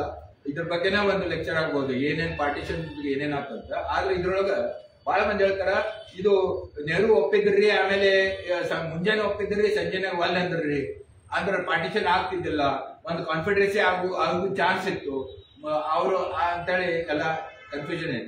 But there is a reason for that. Nehru, even if he wanted, he could not have accepted it, because British ಏನ್ ಪ್ರಪೋಸ್ ಮಾಡಕತ್ತಿದ್ರು ಅಂದ್ರೆ, ಒಂದು ಸ್ಟ್ರಾಂಗ್ ಸೆಂಟ್ರಲ್ ಗವರ್ಮೆಂಟ್ ಇರಬಾರ್ದು. So called Muslim India, so called Hindu India and princely India, 550 ಏನು ಸಂಸ್ಥಾನಗಳಿದ್ದು ಅವು independent ಆಗಿರ್ತಾವು. Hindu India ಇರ್ತೈತಿ, ಮುಸ್ಲಿಂ ಇಂಡಿಯಾ ಇರ್ತೈತಿ. ಸೆಂಟ್ರಲ್ ನಾವು ಕೊಂಡ್ರೆ ನಿಮ್ಮನ್ನೆಲ್ಲ ಮ್ಯಾನೇಜ್ ಮಾಡ್ತೀವಿ ಅಂತ. There be a central agency which will control defense, foreign affairs and telecommunication. ಅಲ್ಲಿ ನಾವು ಕೊಟ್ಟಿರ್ತೀವಿ ಅಂತ. and we will all become part of the commonwealth. and commonwealth ಈಗ ಬರೀ ಕಾಮನ್ವೆಲ್ತ್ ಗೇಮ್ ಮಾಡಕ್ ಮಾಡ್ತಾರ, ಹಂಗಿದ್ದಿಲ್ಲ. ಆ Commonwealth was like a Neto, British Neto ಇದ್ದಂಗೆ ಇತ್ತದ ಒರಿಜಿನಲ್ ಪ್ಲಾನ್. ಅಂದ್ರೆ ಅದು actually it was a military alliance. Indian leadership was not ready for that, not accepting that. ಅದಕ್ಕೆ ಅದು ಹೋಗಿ ಬರೀ ಕಾಮನ್ವೆಲ್ತ್ ಗೇಮ್ಸ್ ಆತವು, ಅವು ಬಂದಾಗೋ ಪರಿಸ್ಥಿತಿ ಬಂದೈತಿ. ಓಕೆ, ಸೊ ಇದ್ರ ಬಗ್ಗೆ ಹೆಚ್ಚಿಗೆ ನೀವು. ಆದ್ರೆ ಅದಕ್ಕೆ that was not at all.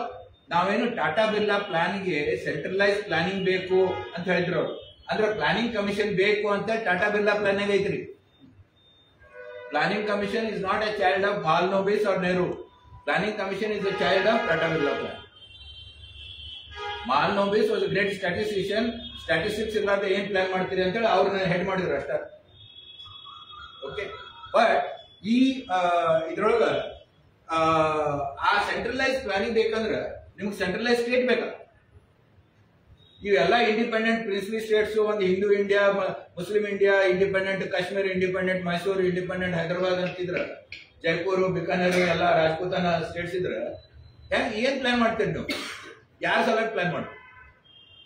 So Tata Birla plan required a centralised state. ಅದರ ಸಲುವಾಗಿ cabinet mission plan was rejected.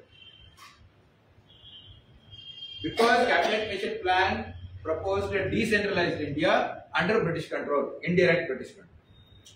Okay, so ಇದು ಯಾರು ಗಾಂಧೀಜಿನ ಇವ್ರಿಗೆ ಸಲುವಾಗಿಂದ ಆಗಲಿಲ್ಲ.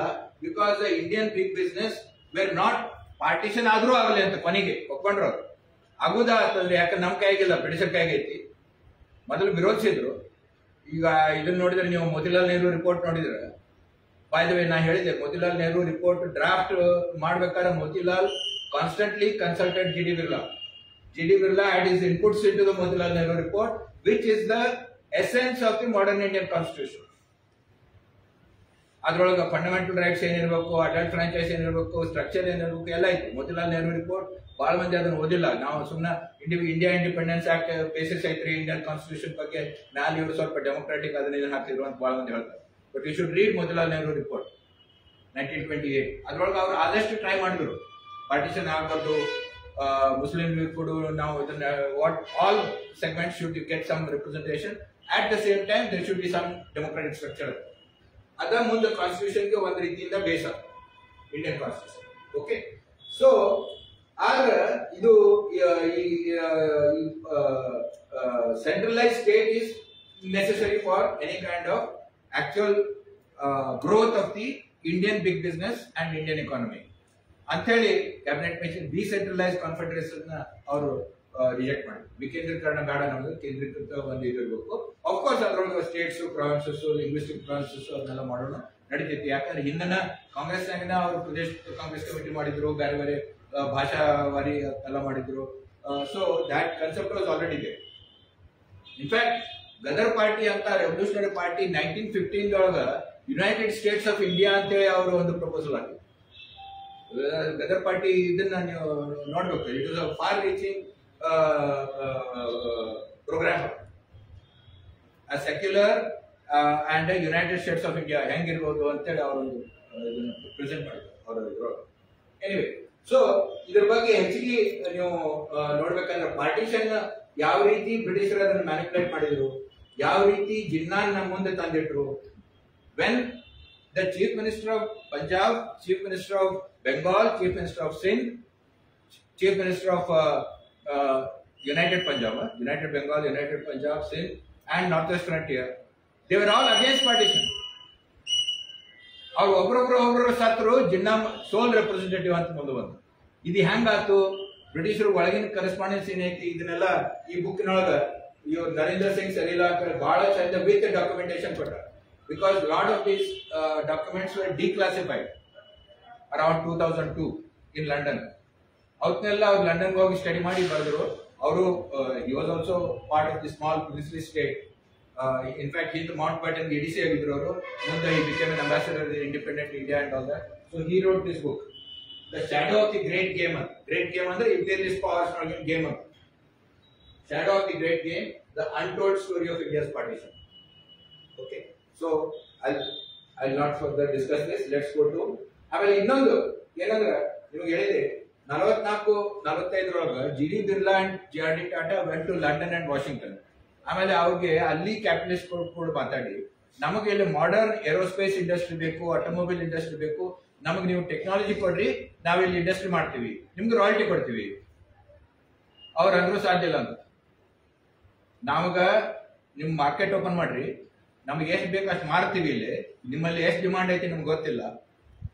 ಒಂದ್ ವೇಳೆ ಡಿಮಾಂಡ್ ಇತ್ತಂದ್ರೆ ನಾವು ಒಂದು ಫ್ಯಾಕ್ಟರಿ ಹಾಕ್ತಿವಿ, but that will be our factory ಅಂದ್ರು. ಇವ್ರು ಅಂದ್ರು no, at the you just sell us the technology, ನಿಮ್ಗೆ ರಾಯಲ್ಟಿ ಕೊಡ್ತೀವಿ, ಭಾಳ ಅಂದ್ರೆ ನಿಮಗೆ ಮೈನಾರಿಟಿ ಶೇರ್ ಕೊಡ್ತೀವಿ ಅಂದ್ರು. ಅವ್ರು ಒಳ್ಳೆ ಅಂದ್ಕೊಳ್ಳೆ ಇವ್ರು 300% ಟ್ಯಾಕ್ಸ್ ಹಾಕಿದ್ರು on imported goods.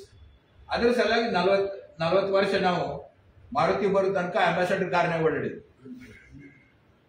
Not because of Nehru, because these people said we want a protected market, and if the Fords and General Motors are not ready to give, then doesn't matter. Now hale gaadi olaga odaಡ್ತೀವಿ. Of course rich always had Rolls Royces, ಅವ್ರಿಗೇನ ಫರಕ್ ಇದ್ದಲ್ಲ. ಮಹಾರಾಜರ ಕಡೆನೂ rolls Royce ಇದ್ದು, ನಮ್ ದೊಡ್ಡ capitalist ಕಡೆನೂ rolls Royce ಇದ್ದು. But ಜನಸಾಮಾನ್ಯರಿಗೆ ಇದು ಇಂಥ ಮಾರ್ಕೆಟ್ ನಾವು ಓಪನ್ ಮಾಡಂಗಿಲ್ಲ. ಸೊ ಕ್ಲಿಯರ್ ಆಗಿ ಬರ್ತಾರೆ ಅದು, foreign capital should not be allowed, exchange rate should be controlled, and foreign goods should not be allowed in the Indian market. ಅದಕ್ಕೆ 250-300% ಡ್ಯೂಟೀಸ್ ಎಲ್ಲ ಕಡೆ ಆಗ್ತದೆ. ಓಕೆ, ಸೊ ಇದೆಲ್ಲ ಆಗಿದ್ದು not due to socialism, but because of Tata Birla. ಅದನ್ನು socialism ಅಂತ marketing ಮಾಡಿದ್ರು ಕೆಲವರು. ಓಕೆ, ಸೊ ಅದು ನನ್ನ ಅನಿಸ್ತದೆ that is a tragedy. But anyway, so ಈ ಹೊತ್ತಿನಾಗ 1955 ಒಳಗೆ ಆಗ್ಲೇ ಸೋವಿಯತ್ ಯೂನಿಯನ್ ಚೇತರಿಸಿಕೊಂಡಿತ್ತು from second world war, and on top of it Soviet leadership had change. Khrushchev ಈಗ ಲೀಡರ್ ಆಗಿದ್ದ 53 ಒಳಗೆ ಸ್ಟಾಲಿನ್ ಸತ್ರು. ಅವಾಗ he said that because India has taken an independent stand, ಯಾಕಂದ್ರೆ India even before independence Congress leadership was supporting anti-colonial struggles. South ಆಫ್ರಿಕಾದಾಗಲಿ, Palestinian issue ಆಗಲಿ, ಬೇರೆ ಬೇರೆ ವಿಷಯದೊಳಗೆ ಅವರು they are not supporting either US or Britain or else. ಅದಕ್ಕೆ ಅವ್ರಿಗಾಗಲೇ ಗೊತ್ತಿತ್ತು, because India wanted an independent stand. In fact, 1942 the Sutherland book ne kotano, Roosevelt did not want partition of India. ಯಾಕಂದ್ರೆ Americans wanted united India under that, ಅರ್ಧಂಬರ್ಧ ಯಾಕೆ ಹೋಗ್ಬೇಕು ಅಂತ. Because and ಈ middle east ನೊಳಗ ಅವಾಗೆಲ್ಲ ಬ್ರಿಟಿಷ್ ಅಂಡ್ ಫ್ರೆಂಚ್ ಇಂಟ್ರೆಸ್ಟ್ ಇತ್ತು, American ಇದ್ದಿಲ್ಲ. So they were yet to move to middle east. ಬ್ರಿಟಿಷ್ಗೆ ಆ ಮಿಡ್ಲ್ ಈಸ್ಟ್ ವಾಸ್ ಇಂಪಾರ್ಟೆಂಟ್. ಅದಕ್ಕೆ ಅವರು ನಮ್ಗೆ ಈ ಪಾರ್ಟಿಷನ್ ಆದ್ರೆ ನಮಗೆ ಸಪೋರ್ಟ್ ಆಗ್ತೈತಿ, ನಾವು ಇಲ್ಲಿಂದ ನಾವು ಅದನ್ನು ಪ್ರೊಟೆಕ್ಟ್ ಮಾಡ್ಬೋದು, ಆರ್ಮಿ ಯೂಸ್ ಮಾಡ್ಕೊಂಡು. ಓಕೆ, ಸೊ ಅದಕ್ಕೆ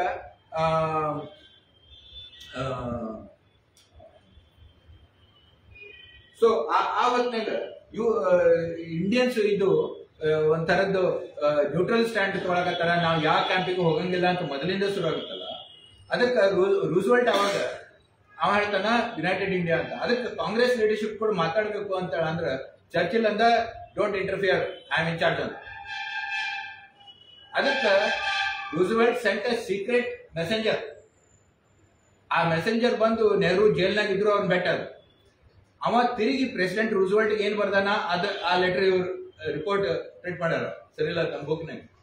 ಓಕೆ, ಅದ್ರಾಗ ಹೇಳ್ತಾನ ನಾನು ನೆಹರೂನ್ ಕೊಟ್ಟು ಮಾತಾಡಿದೆ. ಅವಾಗ ಅವ್ನು ಕೇಳಿದೆ ಹಂಗ ಅವ್ನ ವಿಷನ್ ಏನು ಅಂತೇಳಿ. ಮತ್ತ what you think what will be the future post, ಇದು 42ನಾಗ ಅದಕ್ಕೆ ಪೋಸ್ಟ್ ವಾರ್ ಫ್ಯೂಚರ್ ಹೆಂಗೆ ನೀವು ಹೆಂಗ ಜಗತ್ತನ್ನ ಹೆಂಗ್ ನೋಡ್ತೀರಿ ಅಂತಂದ್ರ ನೆಹರು ಅವ್ನು ಹೇಳಿದ್ರಂತ there will be 4 great powers ಅಂತ ಹೇಳಿದ್ರು. ಅನ್ಕೂಲ ಅವ್ನು ಕೇಳಿದಂತ which will be the 4 great powers ಅಂತ.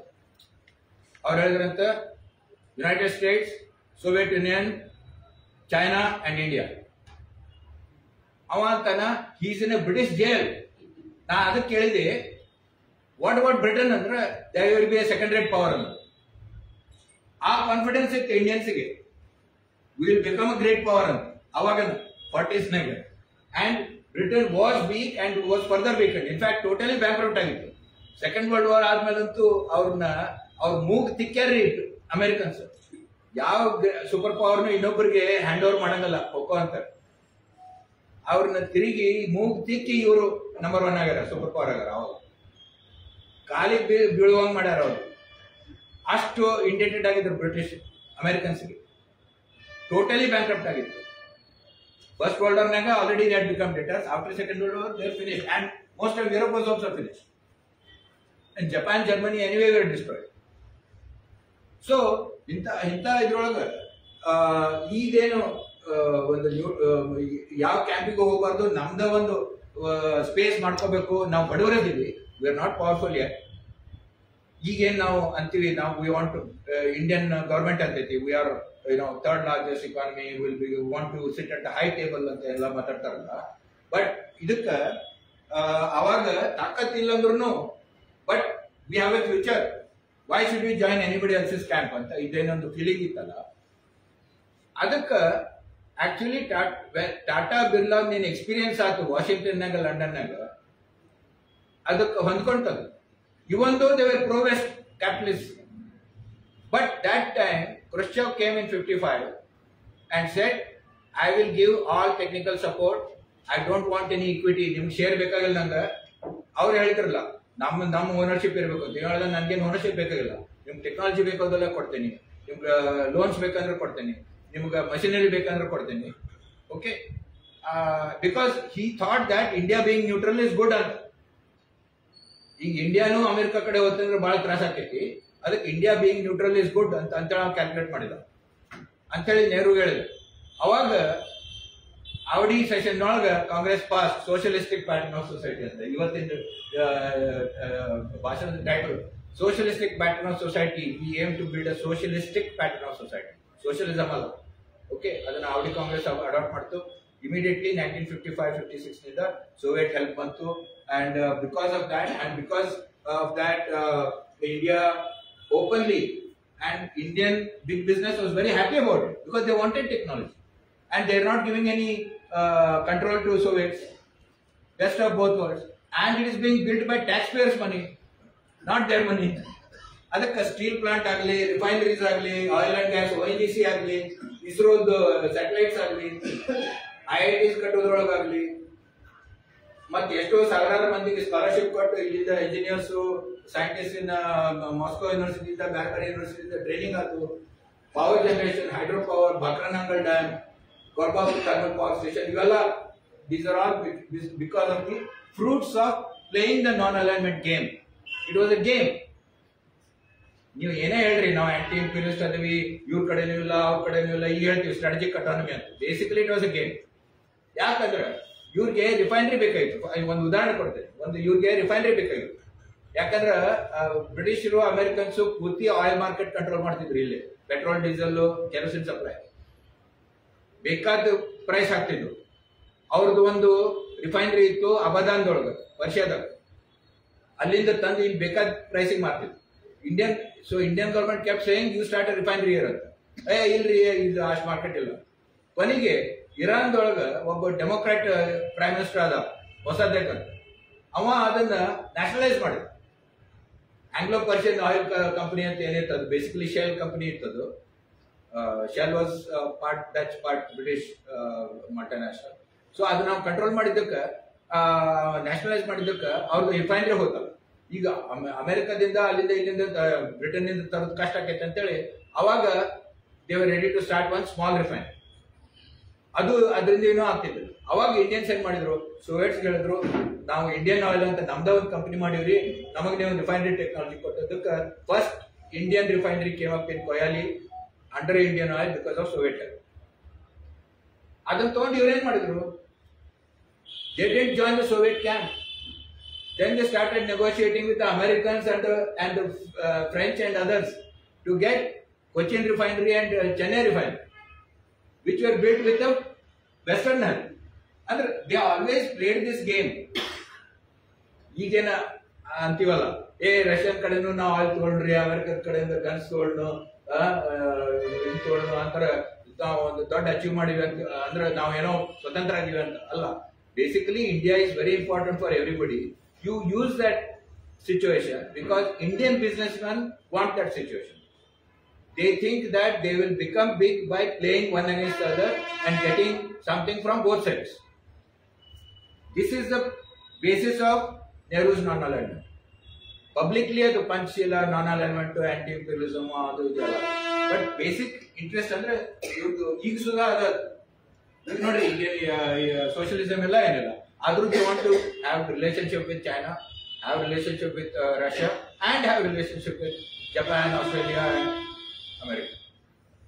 Okay, so this is because they think by playing different thing they will create space for themselves. Okay, so that's all I wanted to say about this non alignment business. ಈಗ ಇನ್ನೂ ಕೆಲವರು ಅಂತಾರ, ಆಮೇಲೆ Mrs Gandhi, Shrimati Indira Gandhi ಅವರು ಆದಾಗ ಕೆಲವು steps ತಗೊಂಡ್ರು. ಅದಕ್ಕೆ ಒಮ್ಮಿಕ್ಲೆ ಇದು ಸೋಷಿಯಲಿಸ್ಟ್ ಆತ್ರಿ. ಯಾಕಂದ್ರೆ ಬ್ಯಾಂಕ್ ನ್ಯಾಷನಲೈಸೇಷನ್ ಆಗ್ತದೆ, ಇನ್ಶೂರೆನ್ಸ್ ನ್ಯಾಷನಲೈಸೇಷನ್ ಆಗ್ತದೆ, ಆಮೇಲೆ monopolies and restrictive trade practices act ಅಂತ ಒಂದು ಆಕ್ಟ್ ಪಾಸ್ ಮಾಡಿ ಮೊನೋಪಲಿ ನಾವು ಹತ್ತಿಕ್ತೀವಿ. ಅದಕ್ಕೆ she is anti monopoly government. ಇದಕ್ಕೆ ನಾವು ಸಪೋರ್ಟ್ ಮಾಡಬೇಕು, ದಿಸ್ ಇಸ್ ಲೆಫ್ಟಿಸ್ಟ್ ಗವರ್ಮೆಂಟ್ ಅಂತೇಳಿ ಎಲ್ಲ ಪ್ರಚಾರ. ಓಕೆ, ಸೊ ಅದಕ್ಕೆ ಈ ಪ್ರಚಾರ ಬಿಡ್ರಿ, ಸ್ಲೋಗನ್ ಬಿಡ್ರಿ. You look at what happened because of MRTPC. If it is actually against monopolies, then monopolies should come down. Monopolies should be restricted. But MRTPC ಕೆಳಗೆ ಯಾರು ಎಷ್ಟು ಲೈಸೆನ್ಸಸ್ ಸಿಕ್ಕಿದ್ವು ಅಂತಂದ್ರೆ 1983 ಒಳಗೆ ಪಬ್ಲಿಷ್ ಆದ ಸ್ಟಡಿ ನೋಡಿದ್ರೆ Birlas and Tatas got 50% of all the industrial licenses. Birlas got 220, Tata's 198, Mofatlal 35, Singania 35, Thapar 43. ಆಮೇಲೆ 17 top groups ಅಲ್ಲಿ ಎಲ್ಲ ಕುಡಿಸಿದ್ರೆ 800 ಆಗ್ತಾವು. ಇವ್ರಿಬ್ಬರದ 425. Okay, so 50% of the industrial licenses were cornered by Tatas and Birlas. Cornered ಅಂತೀನಿ ಯಾಕಂದ್ರೆ ಇದ್ರೊಳಗ less than 25% they actually used, 75% block ಮಾಡಿದ್ರು ಅವರು. That is the actual secret of licensing branch. ಯಾಕಂದ್ರೆ ನಿಮ್ಮ ಹತ್ರ ಲೈಸೆನ್ಸ್ ಆದ್ಮೇಲೆ ಇನ್ನೊಬ್ರು ಕೊಡಕ್ ಬರಂಗಿಲ್ಲ. ಅವರು ಈ ಫೀಲ್ಡ್ ನಾಗ ಒಬ್ಬರಿಗೆ ಕೊಡ್ತೀವಿ, ನೀವು ಅದನ್ನ ಯೂಸ್ ಮಾಡಿದ್ರಿ, ನೀವು ದೊಡ್ಡವರಲ್ಲ, ಮಾರ್ಕೆಟ್ ನಿಮ್ ಕೈ ಸಿಗುತ್ತೆ. ಇನ್ನೊಂದು ಸಬ್ಜೆಕ್ಟ್ ಅನ್ನು ನೀವು ತೊಗೊಳ್ರಿ, ಅದನ್ನ ನೀವು ಯೂಸ್ ಮಾಡಲಿಲ್ಲ ಅಂದ್ರೆ ಬೇರೆಯವ್ರಿಗೂ ಕೊಡ್ಲಿಲ್ಲ, ನಿಮ್ಗೂ ಆಗಲಿಲ್ಲ ಅಂದ್ರೆ ಏನಾಯ್ತು, ಕಾಂಪಿಟೇಟರ್ ಬರಂಗಿಲ್ಲ. So it is both to achieve monopoly and to suppress competition. That is the result of the license Raj. And result is ಇವರೆಲ್ಲ ಹೆಂಗ್ ದೊಡ್ಡವರಾದ್ರು ಎಷ್ಟು ದೊಡ್ಡವರಾದ್ರು ಅಂತ ನೋಡ್ಬೋದು. ಆಮೇಲೆ ಈಗ ಇವರು 14 ಬ್ಯಾಂಕ್ಸ್ ನ್ಯಾಷನಲೈಸ್ ಆದವು. ಅವಾಗ ನೋಡ್ರಿ ದಿಸ್ ಇಸ್ ಅ ಸೋಷಿಯಲಿಸಮ್ ಅಂತ. ಯಾಕಂದ್ರೆ ಪ್ರೈವೇಟ್ ಬ್ಯಾಂಕ್ಸ್ ಇವ್ರು ನ್ಯಾಷನಲೈಸ್ ಮಾಡಲ್ಲ. ಅಫ್ಕೋರ್ಸ್ ಅದು ವಿತ್ ಕಾಂಪೆನ್ಸೇಷನ್ ಎಲ್ಲ ಕೊಟ್ರ ಅವ್ರು. ಓಕೆ, ಹಂಗ ನೋಡಿದ್ರೆ ಟಾಟಾ ಕಡೆ ಸೆಂಟ್ರಲ್ ಬ್ಯಾಂಕ್ ಇತ್ತು, ಬಿರ್ಲಾಂದು ಒಂದು ಸಣ್ಣ ಬ್ಯಾಂಕ್ ಇತ್ತು, ಯೂನಿಯನ್ ಬ್ಯಾಂಕ್, ಯುಕೋ ಬ್ಯಾಂಕ್ ಏನಾಯ್ತು, ಹಿಂಗ 14 ಬ್ಯಾಂಕ್. ಅಫ್ಕೋರ್ಸ್ ನಮ್ಮ ಪೈ ಮಂತನದ 4 ಇದ್ವು, ಈ ನಮ್ಮ ಮಂಗಳೂರಿನ 4 ಇದ್ವು, ಸಿಂಡಿಕೇಟಿವ್, ವಿಜಯ ಕಾರ್ಪೊರೇಷನ್, ಇವೆಲ್ಲ ಕೆನರಾ, ಇವೆಲ್ಲ ಇದ್ವು. ಓಕೆ, ಅವೆಲ್ಲ ಸಣ್ಣ ಇದ್ದು ಬಿಡ್ರಿ ಅವಾಗ. But state bank Dwarakanath Tagore ಶುರು ಮಾಡಿದ್ದು bank of Bengal became imperial bank, became state bank of India. Okay, in 1951. That is still the biggest bank in terms of number of assets, number of accounts and all that. Okay.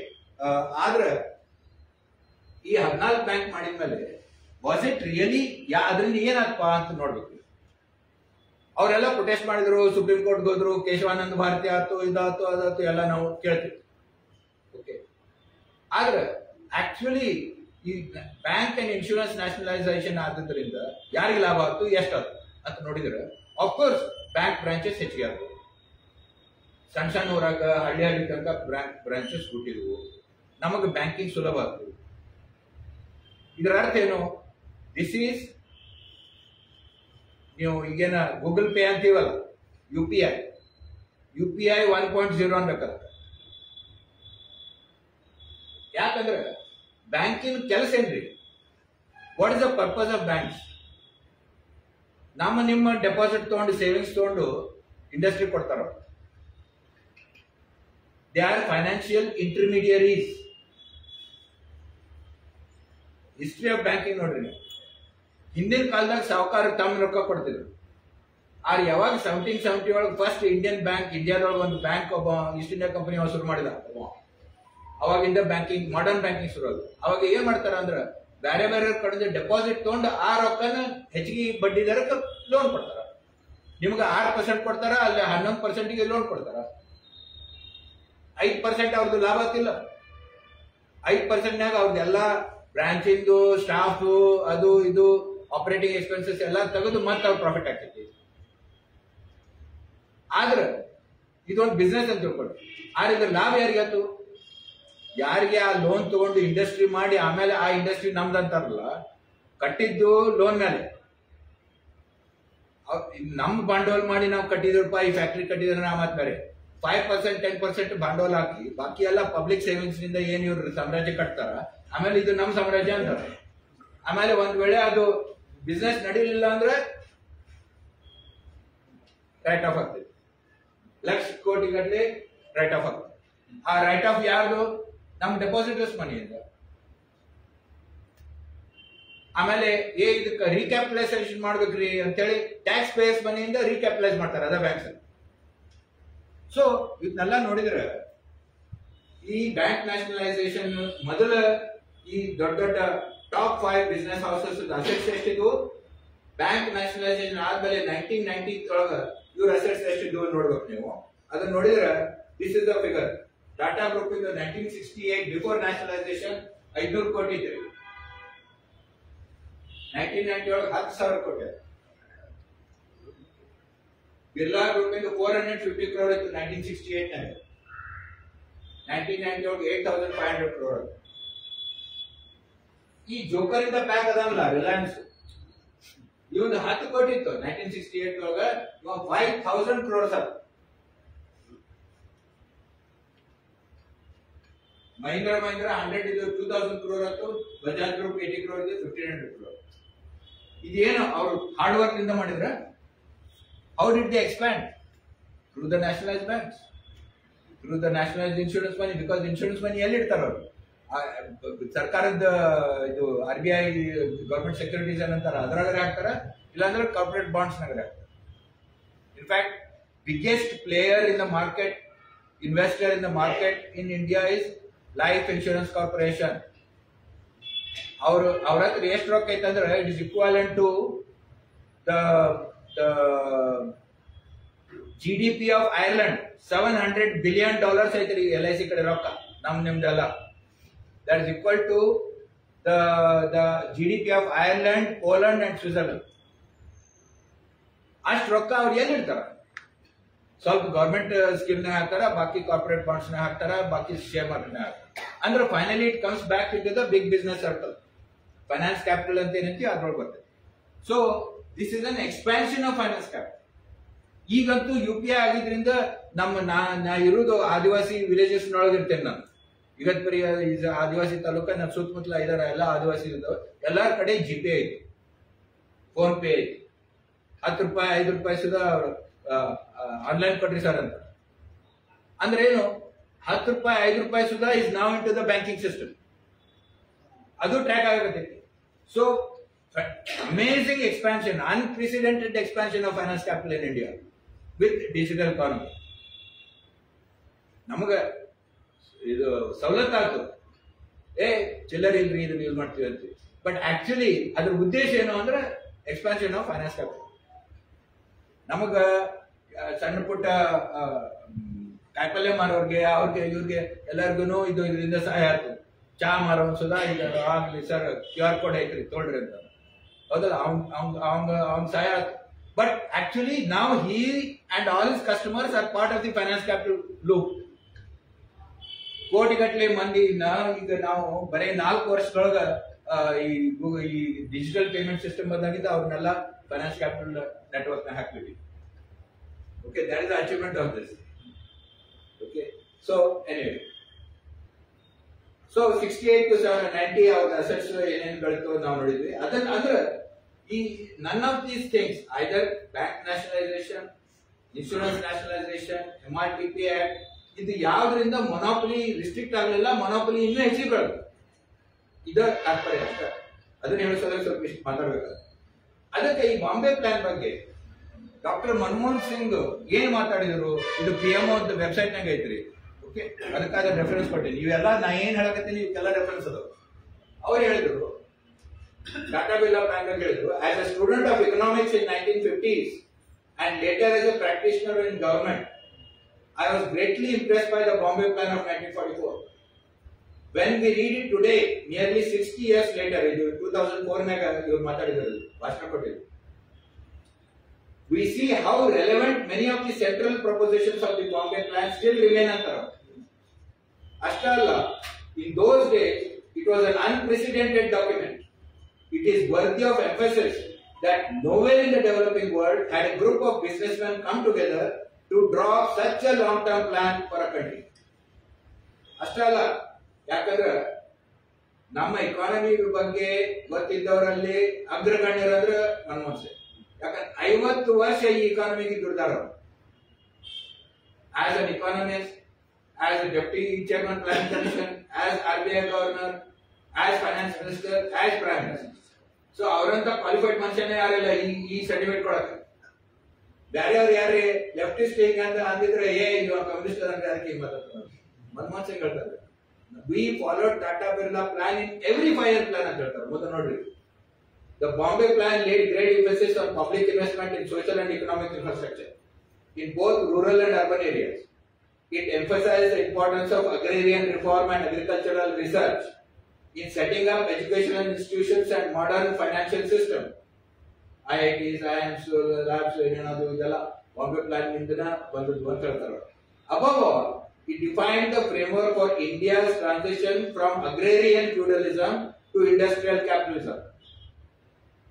But of course, capitalism is that is human and thing ella ಹೇಳ್ತಾರೆ. But ಅಂದ್ರೆ ನೋಡ್ರಿ, and he says further that this is what we followed in every single 5-year plan ಅಂತ ಹೇಳ್ತಾರೆ.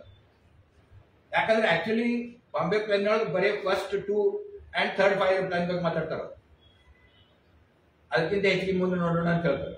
ಇವ್ರು ಹೇಳ್ತಾರ 2012 ತನಕ ಎಲ್ಲಿ ತನಕ ಪ್ಲಾನಿಂಗ್ ಕಮಿಷನ್ ಇತ್ತು ಅಲ್ಲಿ ತನಕ ಫಾಲೋ ಮಾಡಿದೆ ಅಂತ ಹೇಳ್ತಾರೆ. ಓಕೆ, ಸೊ ಎನಿವೇ ಈಗ ಇನ್ನೊಂದು ಬಗ್ಗೆ ಮಾತಾಡ್ಬೇಕು. ಏನಂದ್ರೆ ಈಗ ಬರೀ ಬಿಸ್ನೆಸ್ ಆಯ್ತು. ಬಿಸ್ನೆಸ್ ಪಾರ್ಟಿ ಪಾಲಿಟಿಕ್ಸ್ ನಾಗ, ಪಾರ್ಲಿಮೆಂಟರಿ ಪಾಲಿಟಿಕ್ಸ್ ನಾಗ ಯಾವ ರೋಲ್ ಮಾಡ್ತು ಅನ್ನೋದಕ್ಕೆ ಒಂದು ಉದಾಹರಣೆ ಅಂದ್ರೆ this is a letter written by JRD Tata to Jawaharlal Nehru in 1961. ಇದ್ರ ತಾತ್ಪರ್ಯ ನಾನು ಪೂರ್ತಿ ಓದಕ್ ಹೋಗಿಲ್ಲ, ಟೈಮ್ ಜಾಸ್ತಿ ಆಗೈತಿ. ಅವ್ರು ಏನ್ ಹೇಳ್ತಾರ ಅಂದ್ರೆ ನೆಹರು ಬರ್ದಾರ ಇದನ್ನ, ನಾನು ನಿಮ್ಗೆ ಚೆಕ್ ಕಳ್ಸಾಕತ್ತೇನಿ ಕಾಂಗ್ರೆಸ್ ಪಾರ್ಟಿಗೆ, ಇದ ಚೆಕ್ ನಾನು ರಾಜಾಜಿಗೂ ಕಳ್ಸಾಕತ್ತೇನಿ. ಯಾಕಂದ್ರ ನೀವು ಚಲೋ ಕೆಲಸ ಮಾಡಿರಿ, ಆದ್ರೆ ನಿಮಗೆ ಅಪೋಸಿಷನ್ ಬೇಕು, ಇಂಥ ಆಲ್ಟರ್ನೇಟಿವ್ ಇದ್ದಿಲ್ಲ ಅಂದ್ರೆ ಮಂದಿ ಕಮ್ಯುನಿಸ್ಟ್ ಆಗ್ತಾರ ಅಂತ.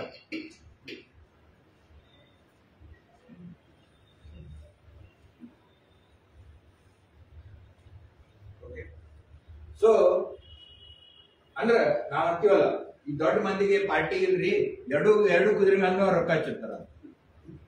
And this is true. And this is a published letter in collected letters of J.R.D. Tata to Jawaharlal Nehru in 1961.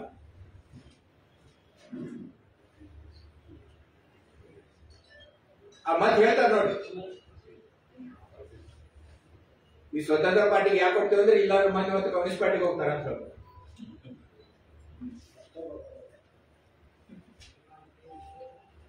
Okay, so this is just one example how big business looks at party politics and parliamentary politics. ಇನ್ನೊಂದು interesting development ಏನಪ್ಪಾ ಅಂದ್ರೆ national emergency, 1975 national emergency ಹೌದಲ್ರಿ. ಅದೆಲ್ಲ ನಾನೇನು ಹೇಳಬೇಕಾಗಿಲ್ಲ, ನಂಗೆ ಏನೇನ್ ಮಾಡಿದ್ರು, ಯಾರ್ಯಾರು ಒಳಗೆ ಹಾಕಿದ್ರು, ವೀಸಾ ಅಂತಾರೆ ಏನಾಯ್ತು, ಸೆನ್ಸರ್ಶಿಪ್ ಅಂದ್ರೆ ಏನಾಯ್ತು. ನಮ್ ಚಂಪಾಸುರ ಬರ್ರು 25 ದಿನ 26 ರಾತ್ರಿ ಹೌದಲ್ಲ ಅವಾಗ. ಸೊ ಈ ನ್ಯಾಷನಲ್ ಎಮರ್ಜೆನ್ಸಿ ಇಂದ ಇಷ್ಟು ಮಂದಿ ತಳಮಳಗೊಂಡ್ರು ಏನ್ರಿ. But it was constitutional, because there is a provision in the constitution that the government can declare an internal emergency. She did not do anything against the constitution. Constitution agittadu, okay, nam constitution naga itte, okay. But idar ಬಗ್ಗೆ JRD Tata ನ New York times ನ ಬಂದು interview ಮಾಡಿದ್ರು. ಅವಾಗ JRD Tata ಏನ್ ಹೇಳಿದ್ರು ಅದ್ರ quotation ನೋಡಿದ್ರು 1976 ಏಪ್ರಿಲ್ ನಾಗ. ಅವ್ರು ಹೇಳ್ತಾರ, things had gone too far, support ಮಾಡಕತ್ತಾರೆ emergency. Things had gone too far. You can't imagine what we have gone through here. Strikes, boycotts, demonstrations. Why? There were days I could not walk out of my office onto the street.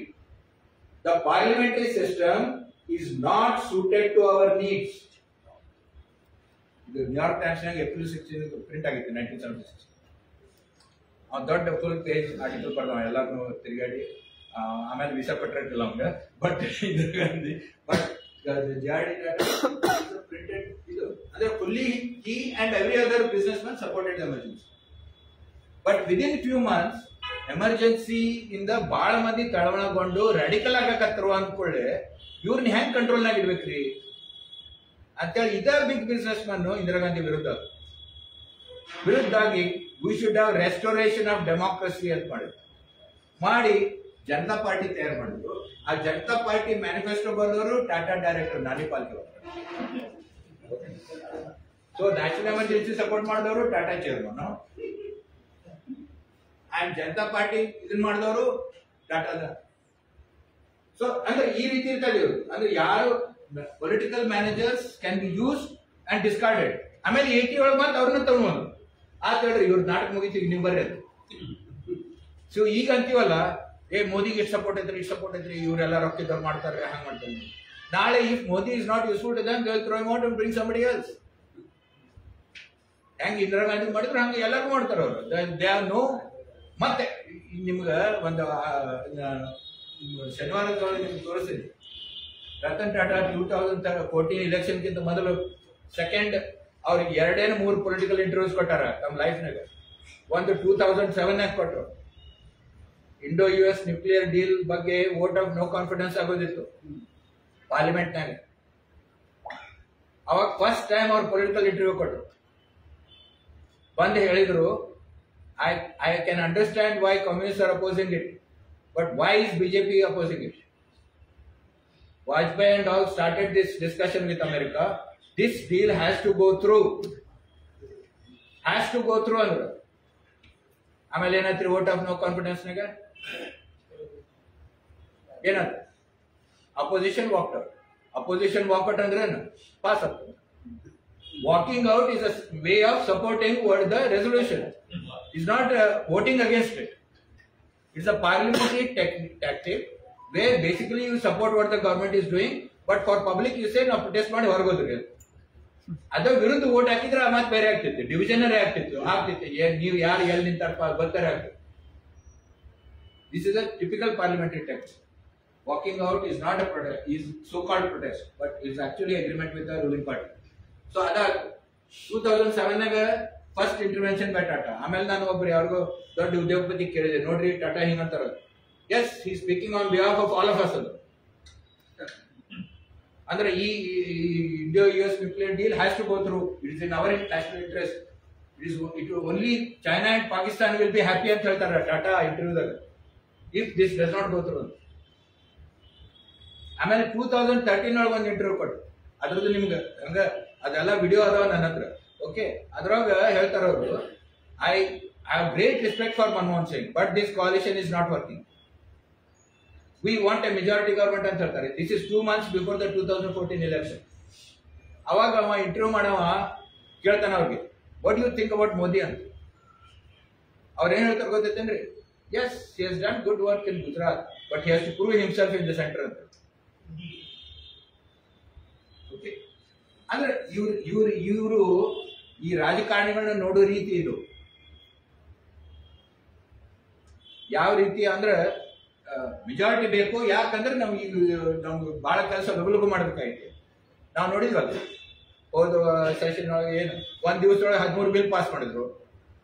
ಅದನ್ನ ಯಾರು MP ಓದಿಲ್ಲ, ನನ್ಗೆ ಅನ್ಸೋ ಮಟ್ಟಿಗೆ ಮತ್ತೆ ಯಾರು ಓದೇ ಇಲ್ಲ. ಯಾರು consultants ಅದನ್ನ ಡ್ರಾಫ್ಟ್ ಮಾಡಿ ಕೊಟ್ಟಿದ್ರು, ಕಾರ್ಪೊರೇಟ್ ಕನ್ಸಲ್ಟೆಂಟ್ಸ್, ಅದು ಅಷ್ಟೇ. ಈ ಬಿಲ್ ತಯಾರಾಗೋದ ಹಂಗರಿ, ಎಲ್ಲ ಕಾರ್ಪೊರೇಟ್ ಕನ್ಸಲ್ಟೆಂಟ್ಸ್ ತಯಾರು ಮಾಡ್ಕೊಡ್ತಾರ. ಲಾ ಮಿನಿಸ್ಟ್ರಿಗೆ ಹೋಗಿ ಅದನ್ನ ಲಾ ಪ್ರಾಪರ್ ಶೇಪ್ ಐತಿಲ್ಲ ಅಂತ ನೋಡ್ತಾರ. ಆಮೇಲೆ ಕ್ಯಾಬಿನೆಟಿಗೆ ಸಪ್ಲೈ PMO ಹೋಗ್ತದ, ಕ್ಯಾಬಿನೆಟ್ಗೆ ಹೋಗಂಗಿಲ್ಲ. PMO ಅಂತ ಮತ್ತೆ ಕೆಲವು ಕಾರ್ಪೊರೇಟ್ ಇಂಟ್ರೆಸ್ಟ್ ಅಲ್ಲಿ ಹೋಗ್ತಾರ. ಅವಾಗ PMO ಹೇಳ್ತಾರೆ ಈ ಕ್ಲಾಸ್ ಹಿಂಗ್ ಮಾಡ್ರಿ ಹಂಗ್ ಮಾಡ್ರಿ. PMO ಅದನ್ನ ಅಮೆಂಡ್ ಮಾಡಿದ್ಮೇಲೆ ಅದು ಕ್ಯಾಬಿನೆಟ್ಗೆ ಬರ್ತೈತಿ. ಕ್ಯಾಬಿನೆಟ್ ನವರು ಅದಕ್ಕೆ ಅಂಗುಟ ಹೊಡಿತಾರ. ಕ್ಯಾಬಿನೆಟ್ ನವರು ಓದಂಗಿಲ್ಲ ಅದು ಪಾರ್ಲಿಮೆಂಟಿಗೆ ಬರ್ತೈತಿ. ಪಾರ್ಲಿಮೆಂಟಿಗೆ ಬಂದ ಮೇಲೆ ಈಗಂತೂ ಸ್ಟ್ಯಾಂಡಿಂಗ್ ಕಮಿಟಿಗೆ ಹೋಗಂಗೇ ಇಲ್ಲ, ಸೆಲೆಕ್ಟ್ ಕಮಿಟಿ ಸ್ಟ್ಯಾಂಡಿಂಗ್ ಕಮಿಟಿಗೆ ಹೋಗಂಗಿಲ್ಲ. ಇನ್ಫ್ಯಾಕ್ಟ್ ಅಪೋಸಿಷನ್ ಕಂಪ್ಲೇಂಟ್ ಏನಂದ್ರೆ, ಸ್ಟ್ಯಾಂಡಿಂಗ್ ಕಮಿಟಿಗೆ ಯಾಕೆ ಕೊಡಂಗಿಲ್ಲ ನೀವು, ಸ್ಟ್ಯಾಂಡಿಂಗ್ ಕಮಿಟಿಗೆ ಯಾಕೆ ಕೊಡಂಗಿಲ್ಲ, ಕೈ ಎತ್ರಿ ಅಂತ ಹೇಳ್ಬಿಡ್ತೀರಿ ಅಂತ. That is the biggest complaint. ಯಾಕಂದ್ರೆ ಸ್ಟ್ಯಾಂಡಿಂಗ್ ಕಮಿಟಿ ಒಳಗ ಅಪೋಸಿಷನ್ ರೂಲಿಂಗ್ ಪಾರ್ಟಿ ಇಬ್ರು ಮೆಂಬರ್ಸ್ ಕುತ್ಕೊಂಡು 10-15 ಮಂದಿ ಕುಂತಿರ್ತಾರ. In close door again corporate consultants come there. ಅವ್ರದ್ದೆಲ್ಲ ಹಿಯರಿಂಗ್ ಮಾಡಿ ಏನೇನು ಅಮೆಂಡ್ಮೆಂಟ್ಸ್ ಮಾಡ್ಬೇಕು ಅಂತ ಮಾಡ್ಕೊಂಡು ಅದನ್ನ ಮತ್ತೆ ಸಬ್ಮಿಟ್ ಮಾಡ್ತಾರೆ. ಎಲ್ಲರೂ ಅದಕ್ಕೆ okay. This is how bills are pass, this is how bills are frame. ಅದಕ್ಕೆ ಯಾರು MP ಓದಾರೇನೋ ಇಲ್ಲೋ, ಮಿನಿಸ್ಟರ್ ಓದಾರೇನೋ ಇಲ್ಲೋ ಅಂತ ನಾವು ತಿಳ್ಕೊತೀವಲ್ಲ, they are irrelevant. Okay, so anyway ಇದ್ರ ಬಗ್ಗೆ ನೆಕ್ಸ್ಟ್ ಇದ್ರೊಳಗೆ ಮಾತಾಡೋಣ. More or less this is take completes my today's week. ಇಷ್ಟ 91 ಒಳಗೆ ಏನ್ ಹೇಳ್ಬೇಕಂದ್ರೆ ಲಾಸ್ಟ್ ಇದು, because I am supposed to end at 91. ಈಗ ಏನ್ ರಿಫಾರ್ಮ್ಸ್ ಏನಾದ್ರು ಹೊಸ ಅವಾಗೊಂದು ಏನ್ ಕ್ರೈಸಿಸ್ ಆಗಿತ್ತು, ಆ ಕ್ರೈಸಿಸ್ ಅನ್ನ ಸಾಲ್ವ್ ಮಾಡಕ IMF ನಿಂದ ಒಂದು ಲೋನ್ ತಗೊಂಡು ಅದನ್ನ ಕ್ರೈಸಿಸ್ ಸಾಲ್ವ್ ಮಾಡಬಹುದಿತ್ತು. ಇಂದ 1980 ಒಳಗೂ ಇಂದಿರಾ ಗಾಂಧಿ ಕ್ರೈಸಿಸ್ ಆದಾಗ, ಬ್ಯಾಲೆನ್ಸ್ ಆಫ್ ಪೇಮೆಂಟ್ಸ್ ಕ್ರೈಸಿಸ್ ಆದಾಗ IMF ನಿಂದ ಲೋನ್ ತಗೊಂಡಿದ್ರು. ಓಕೆ, ಸೊ ಈಗ 91 ಒಳಗೂ ಲೋನ್ಗೆ ಅಪ್ಲೈ ಮಾಡಿದ್ರು. ಆ ಲೋನ್ ನಿಂದ ಕ್ರೈಸಿಸ್ ನಾವು ಸಾಲ್ವ್ ಮಾಡಬಹುದಿತ್ತು. ಯಾಕಂದ್ರೆ ಈಗ ಪಾಕಿಸ್ತಾನ 24 ಸತೆ ಮಾಡಿದ್ದು ಹಿಂಗೆ IMF ಕಡೆ. ಸೊ IMF ಕಡೆ ಹೋಗುದು, ಲೋನ್ ತಗೊಳ್ಳೋದು, ಟೆಂಪರರಿ ಕ್ರೈಸಿಸ್ ಸಾಲ್ವ್ ಮಾಡೋದು is the regular for many governments. But ಅವಾಗ Manmohan Singh, Montek Singh and various other people who are in that, Narasimha Rao, what they said is we should not waste a crisis. This is a term that is used in the corridors of Delhi. We should not waste a crisis. Ida crisis ನೊಳಗೆ ಎಲ್ಲರೂ ಹೆಂಗಂದ್ರು minority government ಐತಿ, ಆದ್ರೂ ಎಲ್ಲರೂ ಸುಮ್ಮನೆ ಕುಂತಿರ್ತಾರೆ opposition ಅವರು. ಈ crisis use ಮಾಡ್ಕೊಂಡು ನಮ್ಗೆ ಏನೇನು ರಿಫಾರ್ಮ್ ಮಾಡ್ಬೇಕಾಯ್ತು ಎಲ್ಲ ಮಾಡ್ಬಿಡ್ಬೋದು. ಯಾಕಂದ್ರೆ 80s ರಿಂದನೇ ಶುರುವಾಗಿತ್ತು ರಿಫಾರ್ಮ್ ಮಾಡಬೇಕು ಅಂತ. 87 ಒಳಗೆ ಅದೊಂದು M ನೋಟ್ ಅಂತೇಳಿ ಸರ್ಕ್ಯುಲೇಟ್ ಆಗ್ತಿತ್ತು. ಅದು M ನೋಟ್ ಅಂತ ಯಾಕಂತಿದ್ರು ಅಂದ್ರೆ, author was supposed to be Montek Singh Ahluwalia, but he did not, it was not publicised. ಅದ್ರೊಳಗೆ ಏನೇನ್ ಮಾಡ್ಬೇಕಂತ ಎಲ್ಲ ಇದಾಗಿ ಅದೆಲ್ಲ ಸೆಕ್ರೆಟ್ ಆಗಿತ್ತು. ಎಲ್ಲರಿಗೂ ಗೊತ್ತಿತ್ತು ಏನೇನು ಮಾಡೋದು. ಚಂದ್ರಶೇಖರ್ಗೂ ಗೊತ್ತಿತ್ತು, ಎಲ್ಲರಿಗೂ ಗೊತ್ತಿತ್ತು. ಆದ್ರೆ ಅದನ್ನ ಅವಾಗ ಮಾಡಕ್ ಆಗ್ಲಿಲ್ಲ. ಈ ಕ್ರೈಸಿಸ್ ಆಯ್ತು, ಕ್ರೈಸಿಸ್ ಆದ್ಮೇಲೆ ಅದನ್ನೆಲ್ಲ ಮಾಡ್ಬೇಕು. ಆದ್ರೆ ಇದ್ರ ಮೂಲ ಕಾರಣ ಯಾರು? ಬಹಳ ಮಂದಿ ಹೇಳಿದ್ರು, ವರ್ಲ್ಡ್ ಬ್ಯಾಂಕ್ ಪ್ರೆಷರ್ ಬಂದೈತ್ರಿ, IMF ಪ್ರೆಷರ್ ಬಂದೈತ್ರಿ. I don't think that's correct. ಯಾಕಂದ್ರೆ ವರ್ಲ್ಡ್ ಬ್ಯಾಂಕ್ IMF ಪ್ರೆಷರ್ 60ರ ದಶಕದಿಂದನೂ ಇತ್ತು. ಇಂಡಿಯನ್ ಗವರ್ಮೆಂಟ್ ಅದನ್ನು ಫಾಲೋ ಮಾಡಿದ್ದಾರೆ. ಯಾಕಂದ್ರೆ Indian businessman did not want it in 1960s. In 1985-86, Birla started investing abroad. Thailand ನೊಳಗ, ಇಂಡೋನೇಷ್ಯಾದಾಗ ಎಲ್ಲ ಪ್ಲಾಂಟ್ಸ್ ಶುರು ಮಾಡಿದ್ರು ಆದಿತ್ಯ ಬಿರ್ಲಾ. ಅಂದ್ರೆ Indian capital was now strong enough to become global, and Birla was a leader in that. And Tatas also had already Air India ಇತ್ತು, TCS ಇತ್ತು, ಕೆಲವು brands ಇತ್ತು, but not in a big scale. So now Indian capital wanted to go become global. They wanted to go take money from international markets, invest in international markets. Adakka foreigners andru barri, you are welcome, but open your house also. It's not a one way traffic ellidu.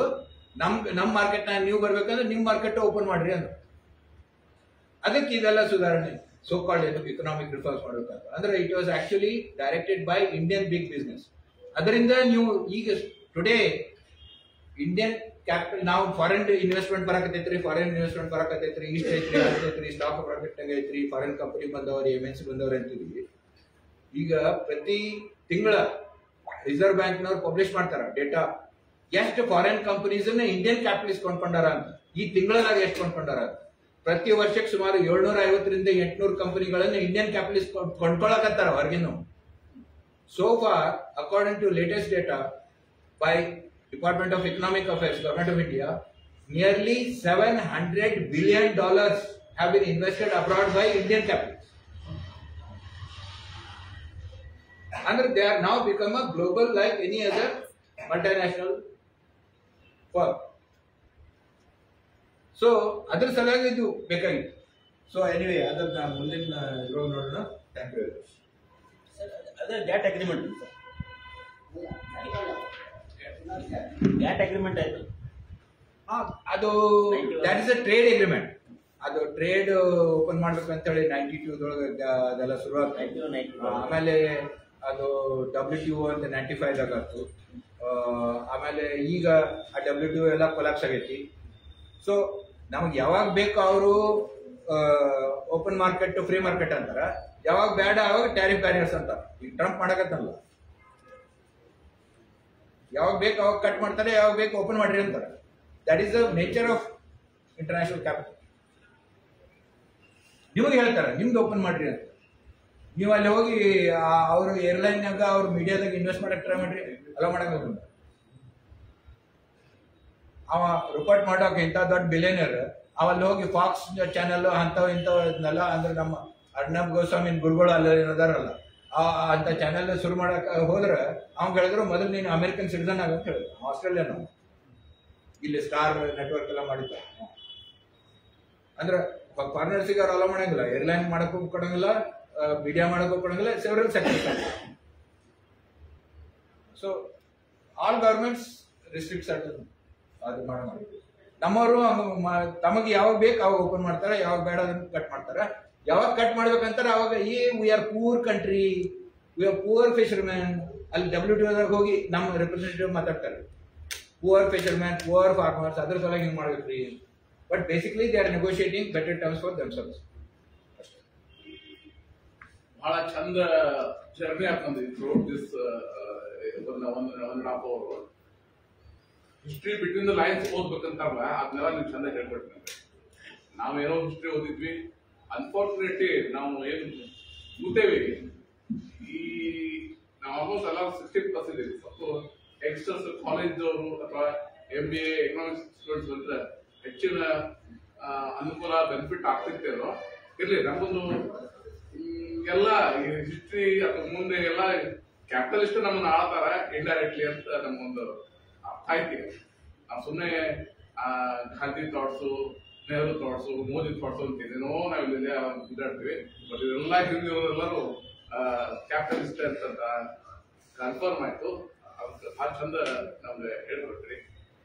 Next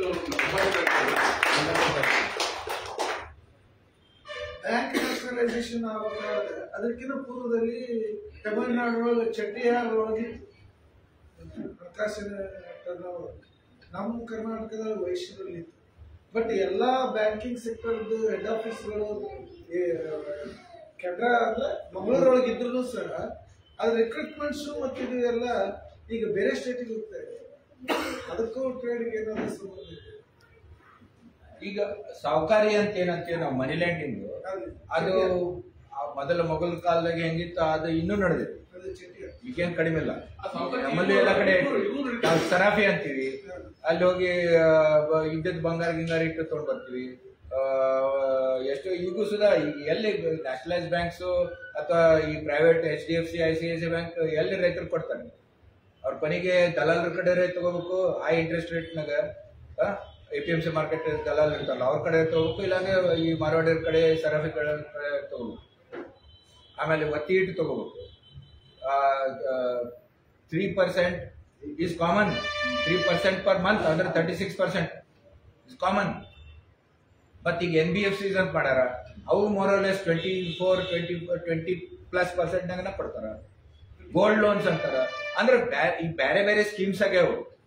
ಈ actually banking sector ಅಂದ್ರೆ suppose to be discipline sector.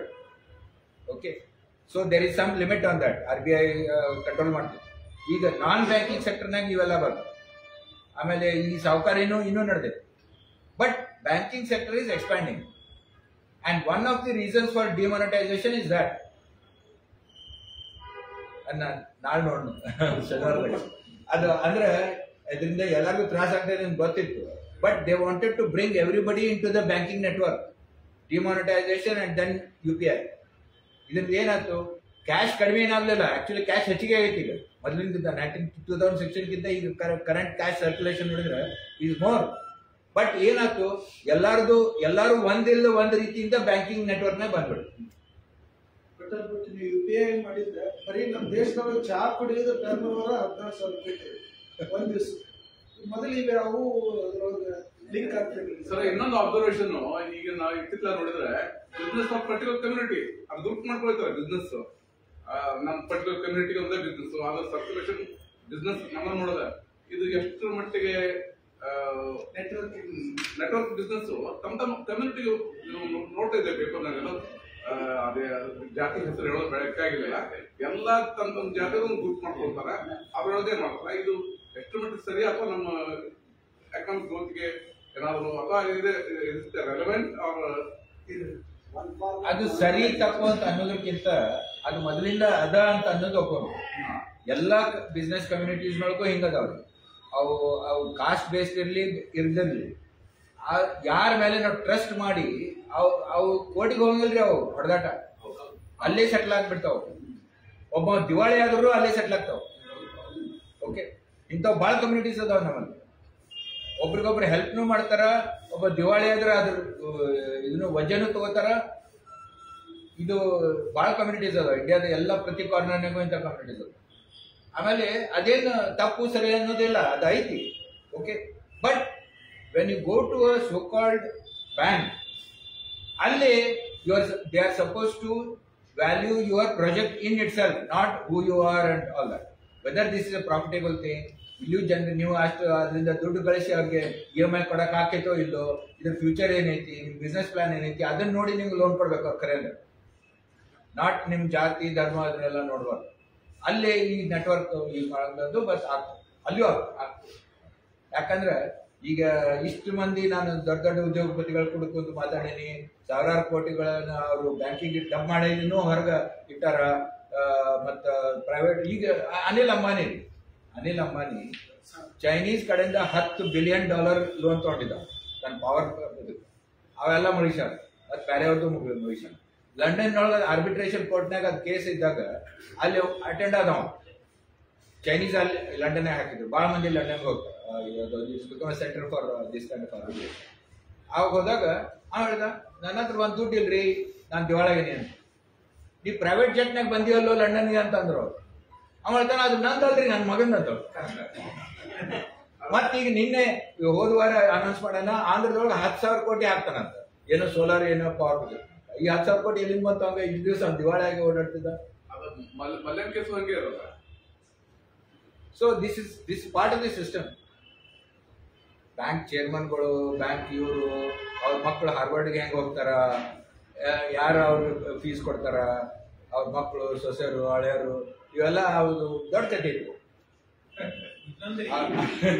Rule policy ಅಂತ ಹೇಳಿದ್ರು ಬ್ರಿಟಿಷರು ಹಾಕಿದ್ರು. ಇಷ್ಟು ಸ್ವಾತಂತ್ರ್ಯ ಸಿಕ್ತು 78ರಲ್ಲಿ ಎಲ್ಲರೂ ಕಳಗಲಿ ನಾವು ಇಷ್ಟ ಪರಿಸ್ಥಿತಿ ಇರುತ್ತೆ ಬರ್ದಾಗಿ. ಯಾಕಂದ್ರೆ ಇದನ್ನ ಮಾಡ್ಕೊಂಡು ಹೋಗ್ತೀವಿ. ಯಾಕಂದ್ರೆ ಅವ್ರ ಪಾವರ್ ತಗೊಳಕ ಏನ್ ಮಾಡ್ತಾ ಅದು ಗೊತ್ತದ ಅವ್ರ ಶಾಣ್ಯ. ನಾವು ಆಳಿಸ್ಕೊಳ್ಳೋ ಸ್ಥಿತಿ ಏನಿತ್ತು ಅದೇ ಅಂತ ಹೇಳಿ ಎಲ್ಲ ಅದನ್ನ ಮಾಡ್ತಾ ಇದ್ದಾರೆ. ನಾವೊಂದು ಗರೀಬಿ ಹಟಾವೋ ಅಂತ ಮತ್ತೆ ಜೆಪಿ ಮೂವ್ಮೆಂಟ್ ಬಂದಾಗ ಮತ್ತೆ ಹೊಳ್ಳಿ ಅದಕ್ಕೆ ಅಡ್ಜಸ್ಟ್ ಆಗೋಲ್ಲ ನಾವು. ಅದೇ ಬೇಕಂತ ಈಗಿರೋದು ಅದ ಪರಿಸ್ಥಿತಿ.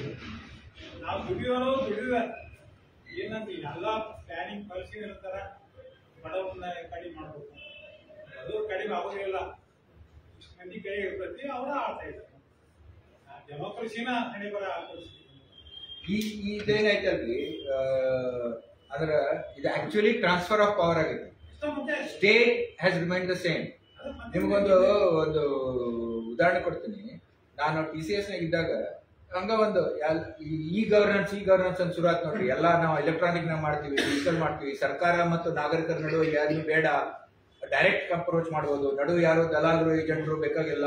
ನಾವು ಹೊಸ ರೀತಿಯಿಂದ ಗವರ್ನೆನ್ಸ್ ಮಾಡ್ತೀವಿ ಅಂತ ಶುರು ಆತಲ್ಲ. ಇದು 20 ವರ್ಷದಿಂದ ಶುರು ಆಗ್ತದೆ. ಓಕೆ, ಸೊ ಅವಾಗ ನಾನು ಗುಜರಾತ್ IT ಸೆಕ್ಟರ್, ಮೋದಿ ಅಲ್ಲೇ ಇದ್ರೊಳಗೆ ಇದ್ರು. And he was very enthusiastic. Modi was digitising police stations, this that, assembly, ಸಚಿವಾಲಯ ಎಲ್ಲ ವೆರಿ ಫಾಸ್ಟ್ ಮಾಡಕತ್ತಿದ್ರು. ಓಕೆ, ಅವಾಗ ನಾನು ಗುಜರಾತ್ IT ಸೆಕ್ರೆಟರಿ ಕೇಳಿದೆ.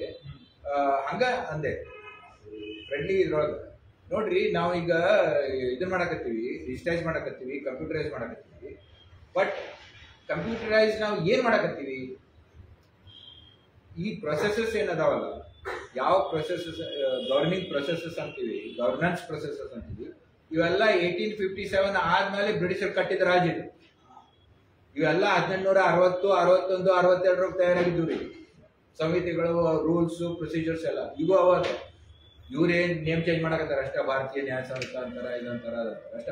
ಬಾಕಿ ಎಲ್ಲ ಅದಕ್ಕೆ ಆರ್ ವಿ ಕಂಪ್ಯೂಟರೈಸಿಂಗ್ ಕೊಲೋನಿಯಲ್ ಸ್ಟೇಟ್ ಅಂದ್ರೆ ನಾವು 19th ಸೆಂಚುರಿ ಸ್ಟೇಟ್ ಅನ್ನ ನಾವು ಕಂಪ್ಯೂಟರೈಸ್ ಮಾಡಕತ್ತೀವೋ ಏನ್ ಇದ್ದ ಒಂದು ಅವಕಾಶ ಅಂತ ತಿಳ್ಕೊಂಡು, should we empower people, should we democratise the process ಅಂತ ಹೇಳಿ ಅವೇನಂತ ಗೊತ್ತೈತೇನ್ರಿ? You are saying you are right ಅನ್ನೋ. ಇನ್ಫಾರ್ಮಲ್ ಇತ್ತು, ನಾನೇ ರೆಕಾರ್ಡ್ ಮಾಡಕತ್ತಿದ್ದಿಲ್ಲ ಅದನ್ನ. ಅವಂದ ನೋಡ್ರಿ, ಈ IAS ಆಫೀಸರ್ಸ್ ಬಹಳ ಮಂದಿಗೆ ಮುಂದೆ ಮಾಸ್ಟರ್ಸ್ ಮಾಡಕ್ ಹೊರದೇಶಕ್ಕೆ ಕಳಿಸ್ತಾರೆ. ಈಗ ಹಾರ್ವರ್ಡ್ನಾಗ ಕೆನಡಿ ಸ್ಕೂಲ್ ಆಫ್ ಗವರ್ಮೆಂಟ್ ಅಂತ ಐತಿ. ಹಿಂಗೆಲ್ಲ ಬೇರೆ ಬೇರೆ ಕಡೆ ಈ ಗವರ್ನೆನ್ಸ್ ಹೆಂಗ್ ಮಾಡ್ಬೇಕು, ಪಬ್ಲಿಕ್ ಪಾಲಿಸಿ ಅಂದ್ರೆ ಏನು ಅಂತೇಳಿ ಮಾಸ್ಟರ್ಸ್ ಮಾಡಕ್ ಕಳಿಸ್ತಾರೆ ಬೇರೆ ಬೇರೆ ದೇಶಕ್ಕೆ. ಅವ ಹೇಳಿದ, ನಾನು ಜಪಾನ್ಗೆ ಹೋಗಿದ್ದೆ, ನಾನು ಮಾಸ್ಟರ್ಸ್ ಮಾಡಕ್ ಹೋಗಿದ್ದೆ. ಅಲ್ಲಿ ಏನ್ರಿ ನನಗೆ ಬಹಳ ವಿಚಿತ್ರ ಅನಿಸ್ತು ಅಂತ. ಯಾಕ there the government trust the citizens ಅನ್ನೋ. ಅವ್ನು ಆಶ್ಚರ್ಯ ಆಗ್ಬಿಟ್ಟಿದೆ. ಯಾಕ ಅಂದೆ, because we don't trust our citizens. Because 1857 ಆದ್ಮೇಲೆ ಬ್ರಿಟಿಷರು said that all Indians are cutthroats and chores. ಅವ್ರು ಟ್ರಸ್ಟ್ ಮಾಡಬೇಡ್ರಿ ಅಂತ ಆ ರೀತಿಯ ಪ್ರೊಸೀಜರ್ಸ್ ಎಲ್ಲ ಮಾಡಿದ್ರು. ಅದಕ್ಕೆ ಎಲ್ಲದಕ್ಕೂ ಟ್ರಿಪ್ಲಿಕೇಟ್ ಅಂತಾರ ಅವ್ರು. ನೀವು ಯಾರು ಅನ್ನೋದಕ್ಕೆ ಬೇರೆಯವ್ರ ಟೆಸ್ಟ್ ಮಾಡಿ ತೊಗೊಂಡ್ಬರ್ರಿ, ಯಾರ ಪ್ರಾಪರ್ಟಿ ಆದ್ಮಿ ನಿಮ್ಗೆ ಬಂದು ಜಾಮೀನು ಕೊಡ್ಬೇಕು, ಅವ ನಿಮ್ಗೆ ಸರ್ಟಿಫೈ ಮಾಡ್ಬೇಕು. ಹೌದ್ರಿ, ಇವ್ರು ಒಳ್ಳೆಯವ್ರು ಅದಾರ, ಇವ್ರ ಕ್ಯಾರೆಕ್ಟರ್ ಸರ್ಟಿಫಿಕೇಟ್ ತಗೋಬೇಕು ಅಂದ್ರೆ ನಿಮ್ಗೆ ಟ್ರಸ್ಟ್ ಮಾಡಂಗಿಲ್ಲ ಅವರು. ಅವ ಹೇಳ್ತಾನೆ, ಜಪಾನ್ಯಾಗ ಅವ್ರು ಟ್ರಸ್ಟ್ ಮಾಡ್ತಾರ್ರಿ. ಗವರ್ನೆನ್ಸ್ ಏನೈತಲ್ರಿ, ಅದ್ರ ಏನ್ ಸ್ಟ್ರಕ್ಚರ್ ಐತಲ್ಲ, that has remained a colonial state. ಅಷ್ಟೇ. ಇವನ್ ಅಡ್ಮಿನಿಸ್ಟ್ರೇಷನ್ ಯಾವ ಬ್ರಿಟಿಷರು ಈವರೆಗೆ ಬಿಟ್ಟು ಹೋಗ್ಯಾರೋ ಅದೇನ ಫಾಲೋ ಮಾಡಕ್ಕೆ. ಏನ್ ಸುಮ್ಮನೆ ಎಲ್ಲ ರೂಲ್ಸ್ ನಾವೆಲ್ಲ ಹೆಂಗಿದ್ವಿ ಅಂದ್ರೆ ಓಟ್ ತಗೊಳ್ಳೋದವ್ರಿಗೆ. ಇನ್ನೊಬ್ಬ ಜಾಯಿಂಟ್ ಸೆಕ್ರೆಟರಿ ನಾನು ಇಂಟರ್ವ್ಯೂ ಮಾಡಕತ್ತಿದ್ದೆ. Joint secretary central government interview ಮಾಡಕತ್ತಿದ್ದೆ. ಅವ್ರು ಕೇಳಿದೆ, ನಿಮ್ಗೆ ಟ್ರೈನಿಂಗ್ ನಾಗ ಏನೇನ್ ಮಾಡಿದ್ರಿ? ಅವ ಹೇಳಿದ, ಮತ್ತ ಇಷ್ಟು ಲ್ಯಾಂಡ್ ಓನರ್ಶಿಪ್ ಬಗ್ಗೆ ಇಷ್ಟು ಕಾಂಪ್ಲಿಕೇಶನ್ಸ್ ಅದಾವ ಇಲ್ಲಿ. ಯಾವ್ದು ಕಮ್ಯುನಲ್ ಓನರ್ಶಿಪ್ ಐತಿ, ಯಾವ್ದು ಪಂಚಾಯತ್ ಓನರ್ಶಿಪ್ ಐತಿ, ಯಾವ್ದು ಇಂಡಿವಿಜುವಲ್ ಓನರ್ಶಿಪ್ ಐತಿ, ಯಾವ್ದು ಟ್ರೈಬಲ್ ಕಮ್ಯುನಿಟಿ ಬುಡಕಟ್ಟು ಜನಾಂಗ ಓನರ್ಶಿಪ್ ಐತಿ, ಪ್ರೈವೇಟ್ ಓನರ್ಶಿಪ್ ಏನೈತಿ, ಇಷ್ಟು ಕಾಂಪ್ಲಿಕೇಶನ್ಸ್ ಅದಾವ ಇಲ್ಲಿ. ಯಾರಿಗೆ ಜಾಗೀರ್ ಕೊಟ್ಟಿದ್ರು, ಎಲ್ಲಿ ಹೋಗಿತ್ತು, ಏನಾಗಿತ್ತು ಅಂತ ಹೇಳಿ ಅಂದ್ಕೊಂಡು ನೀವು ಹೆಂಗ್ ಮಾಡ್ತೀರಿ? That is the most important thing. ನಮ್ಗೆ ಕಲ್ಸೋದು ಎರಡು ಅಂತ ಹೇಳ್ತಾರೆ IAS ಟ್ರೈನಿಂಗ್ ಒಳಗ. ಆದ್ಮೇಲೆ ಟ್ರೈನಿಂಗ್ ಫಸ್ಟ್ ಅಂದ್ರ ಲ್ಯಾಂಡ್ ಓನರ್ಶಿಪ್ ಬಗ್ಗೆ ನಮ್ಗೆ ಕಲಿಸ್ತಾರ. ಆಮೇಲೆ ನಮ್ಗೆ ಕರ್ಕೊಂಡು ಹೋಗಿ ಲ್ಯಾಂಡ್ ಹೆಂಗ್ ಸರ್ವೆ ಮಾಡ್ಬೇಕು ಅಂತೇಳಿ, ನೀವು ಬರೇ ಇಲ್ಲಿ ಆಫೀಸ್ನಾಗ ಕೊಟ್ಟಿರ್ಬೇಡ್ರಿ, ಇಲ್ಲಿ ಸರಪಣಿ ಹಿಡಿದು ಸರ್ವೆ ಮಾಡ್ರಿ. ಅಂತ ಕಲಿಸಿದ್ರು. ಯಾಕಂದ್ರೆ the first assignment given to them as assistant collector, ಎಲ್ಲ ಅಸಿಸ್ಟೆಂಟ್ ಕಮಿಷನರ್ ಅಂತ ಹಾಕ್ತಾರೆ. The task given to all IAS officer is land acquisition from farmers ಅಂತ ಹೇಳ್ದವ ನಾನು. ಫಸ್ಟ್ ಟಾಸ್ಕ್ ಅವ್ರು ಕೊಡೋದಂದ್ರೆ ಹೆಂಗ್ ಲ್ಯಾಂಡ್ ಅಕ್ವೈರ್ ಮಾಡ್ಬೇಕು ಅಂತ. ಯಾಕಂದ್ರೆ ಬ್ರಿಟಿಷ್ ಕಾಲದಾಗ ಆಗಿದ್ವು ಅದು ಲ್ಯಾಂಡ್ ಅಕ್ವಿಸಿಷನ್ ಆಕ್ಟ್. ಅದ್ರೊಳಗೆ ಅವ್ರು ಹೇಳ್ಬಿಟ್ಟಾರ there is a power of eminent domain ಅಂತ. ಅಂದ್ರೆ ರಾಜ್ಯದ ಅಧಿಕಾರ, ಯಾರು ರಾಜ್ಯ ನಮಗೆ ಈ ಲ್ಯಾಂಡ್ ಬೇಕಾದ್ರೆ ಯಾರು ಅದನ್ನ ವಿರೋಧ ಮಾಡಕ್ ಸಾಧ್ಯ ಇಲ್ಲ. ಅದು ರಾಜ್ಯಕ್ಕೆ ಅಧಿಕಾರ ಐತಿ, ಯಾವ ಲ್ಯಾಂಡ್ ಸುಧಾ ತಗೋಬಹುದು, ನಮಗೆ ಎಷ್ಟು ಬೇಕು ಅಷ್ಟು ಕಂಪನ್ಸೇಷನ್ ಕೊಡ್ತೇವೆ ಸೋ ಕಾಲ್ಡ್. ಓಕೆ, ಅದು ಮಾರ್ಕೆಟ್ ರೇಟ್ ಏನಾರು ಇನ್ನೊಂದು ಸಣ್ಣ ಸರ್, ಆದ್ರೆ ಯಾರು ಅದನ್ನ ಕೊಡಂಗಿಲ್ಲ ಅನ್ನಕ್ ಬರಲ್ಲ. ಒಂದು ನೋಟಿಫಿಕೇಶನ್ ಬಂತ ಅನ್ಬೋದು, ಫಸ್ಟ್ ಟ್ರೈನಿಂಗ್ ನಮ್ಗೆ ಇದ್ರಾಗ ಕೊಡ್ತಾರೆ ಅಂತ. ಇಷ್ಟು ವರ್ಷ ನಮ್ಮ ಹಿರಿಯರು ನಾವು ಎಷ್ಟೋ ತೊಂದರೆ ಆದರೂ ನಾವು ಯಾಕೆ ಇಂಡಿಯನ್ಸ್ ನಾವು ಸರ್ವೈವ್ ಆಗೋದು ಅಂದರೆ, ಪ್ರತಿಯೊಬ್ಬ ಇಂಡಿಯನ್ ಮೆಂಟಾಲಿಟಿ ಹೆಂಗಿದೆ ಅಂದರೆ, ನಾವು ಒಂದೇ ಇದ್ರಾಗ ಇನ್ವೆಸ್ಟ್ ಮಾಡಲಿಕ್ಕಿಲ್ಲ. ಈ ಲ್ಯಾಂಡ್ ಲೋನ್ ಮಾಡಿರ್ತೀವಿ, ಬ್ಯಾಂಕಿನಾಗ ಇರ್ತೈತಿ, ಮನೆಯೊಳಗೆ ಕ್ಯಾಶ್ ಇರ್ತೈತಿ, ಅಂದ್ರೆ 4-5 ಕಡೆ ನಮ್ಮದು ಡಿಸ್ಟ್ರಿಬ್ಯೂಷನ್ ಇರ್ತದೆ. ಇನ್ನು ಮುಂದೆ ಇದು ಉಳಿತೈತಿ ಗ್ಯಾರಂಟಿ ಇಲ್ಲ. ಯಾಕಂದ್ರೆ 5 ರೂಪಾಯಿ ಕಿಸ್ತಾಗಿಲ್ದ ಬರ್ತಾರೆ ಜನ. ನಮ್ಮ ಹಿರಿಯರು ಹೇಗಿದ್ರು ಅಂದರೆ, ಮನೆಯೊಳಗೆ ಸ್ವಲ್ಪ ದುಡ್ಡು, ಬಂಗಾರ, ಆಮೇಲೆ ಒಂದಿಷ್ಟು ಹೊಲ, ಒಂದಿಷ್ಟು ಮನಿ, ಈ ಸಿಸ್ಟಮ್ ನಮ್ದು ಇತ್ತು. ನಾವು ಹೀಗಾಗಿ ಈ ದೇಶದೊಳಗೆ ನಮ್ಗೆ ಏನೂ ಪರಿಣಾಮ ಆಗಲಿಲ್ಲ. ಏನು ನ್ಯಾಷನಲೈಸೇಷನ್ ಅದು ಎಲ್ಲ ಆದರೂ ಸಹಿತ ನಾವು ಸರ್ವೈವ್. ಇನ್ನು ಮುಂದೆ ಏನೈತಲ್ಲ ಭಾಳ ಕಠಿಣ ಇದೆ. ಯಾಕಂದ್ರೆ ಇವತ್ತಿವರೆಗೆ ನಾನು ನಮ್ಗೆ ಯಾವುದೋ ಫೋನ್ಪೇ ಇಲ್ಲ, ನಮ್ಗೆ ATM ಯೂಸ್ ಮಾಡಿಲ್ಲ, ಏನಿದ್ರು ಕ್ಯಾಶ್. ಬ್ಯಾಂಕಿನಾಗ ಅಷ್ಟು, ಮನ್ಯಾಗ ಅಷ್ಟು, ಕಿಸ್ತಾಗಿದ್ರೆ ಒಂದೇ ಕಿಸ್ತಾಗಿದ್ರೆ 3 ಕಡೆ ಇರುತ್ತೆ. ಒಂದು ಹೊಡೆದ್ರು ಇನ್ನೂ ಉಳಿಬೇಕು ಅಂದ್ರೆ ಈ ಮೆಂಟಾಲಿಟಿ ಇದುವರೆಗೆ ಬೇಕು ನಮ್ದು. ಇನ್ನು ಮುಂದೆ ಆ ಮೆಂಟಾಲಿಟಿ ಇಲ್ಲ. ಜಪಾನ್ದವ್ರು ಹೇಳಿದ್ರು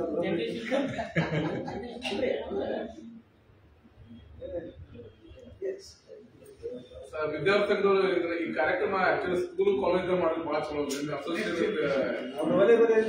ಈಗ ಐತಲ್ರಿ, ಈಗ ಬ್ರಾಡ್ಕಾಸ್ಟ್ ಆಗ್ತದ.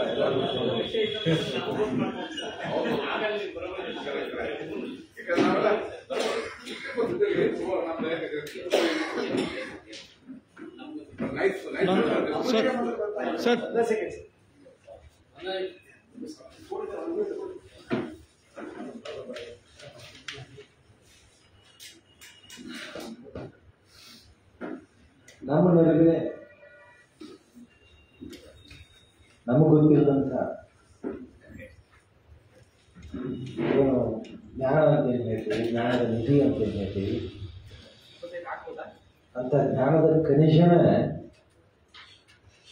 ನಮ್ಮ ಶಿವಾನಂದ ಕನ್ವಿ ಸರ್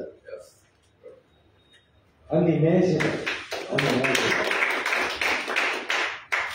ನಮಗೆ ಅದು ತೆರ್ಕೊಂಡಿದ್ದಾರೆ, ತೆರ್ಕೊಂಡು ಹೋದಾಗ ನಾವೆಲ್ಲಿದೆ ಒಂದು ಗಾಬರಿ ತೋರಿಸ್ತೀನಿ. ನಮ್ಗೆ ಏನಿದು ನನಗೆ ಫೋನ್ಪೇ ಅನುಕೂಲನ ನಾವೆಲ್ಲರೂ ಇಷ್ಟು ಈಜಿ ಆಗ್ತದೆ. ಅದ್ರ ಹಿಂದಿನೇ ಭಯಾನಕ ಇದು ಇದೆ, ಸತ್ಯ ಇದೆ ಅಲ್ಲ, ಅದು ಯಾವ ಜನರಿಗೂ ಇರಲ್ಲ, ಇಲ್ಲ ಏನು ಎಕಾನಮಿ, ಏನು ಎಕಾನಮಿ ರಿಯಲಿ ಇದು ಎಷ್ಟು ನೀಡದ ಅಂತ ಹೇಳಿದರೆ, ನಾವು ಏನಾದರೂ ರಾಜಕಾರಣ ಬೈತಿರ್ತೇವೆ, ನಾವು ಇನ್ನೂ ರಾಜಕಾರಣ ಬೈತಿರ್ತೇವೆ. ಆದರೆ ಎದುರು ನಾವು ಇವ್ರು ಬೈದೇ ಇಲ್ಲ, ಯಾರು ಇಂಡಸ್ಟ್ರಿ ಯಾರು ಬೈದಲ್ಲ, ಅವಾಗೇನೋ ಪಾಪ ಅಂತ ಹೇಳ್ತೀವಿ.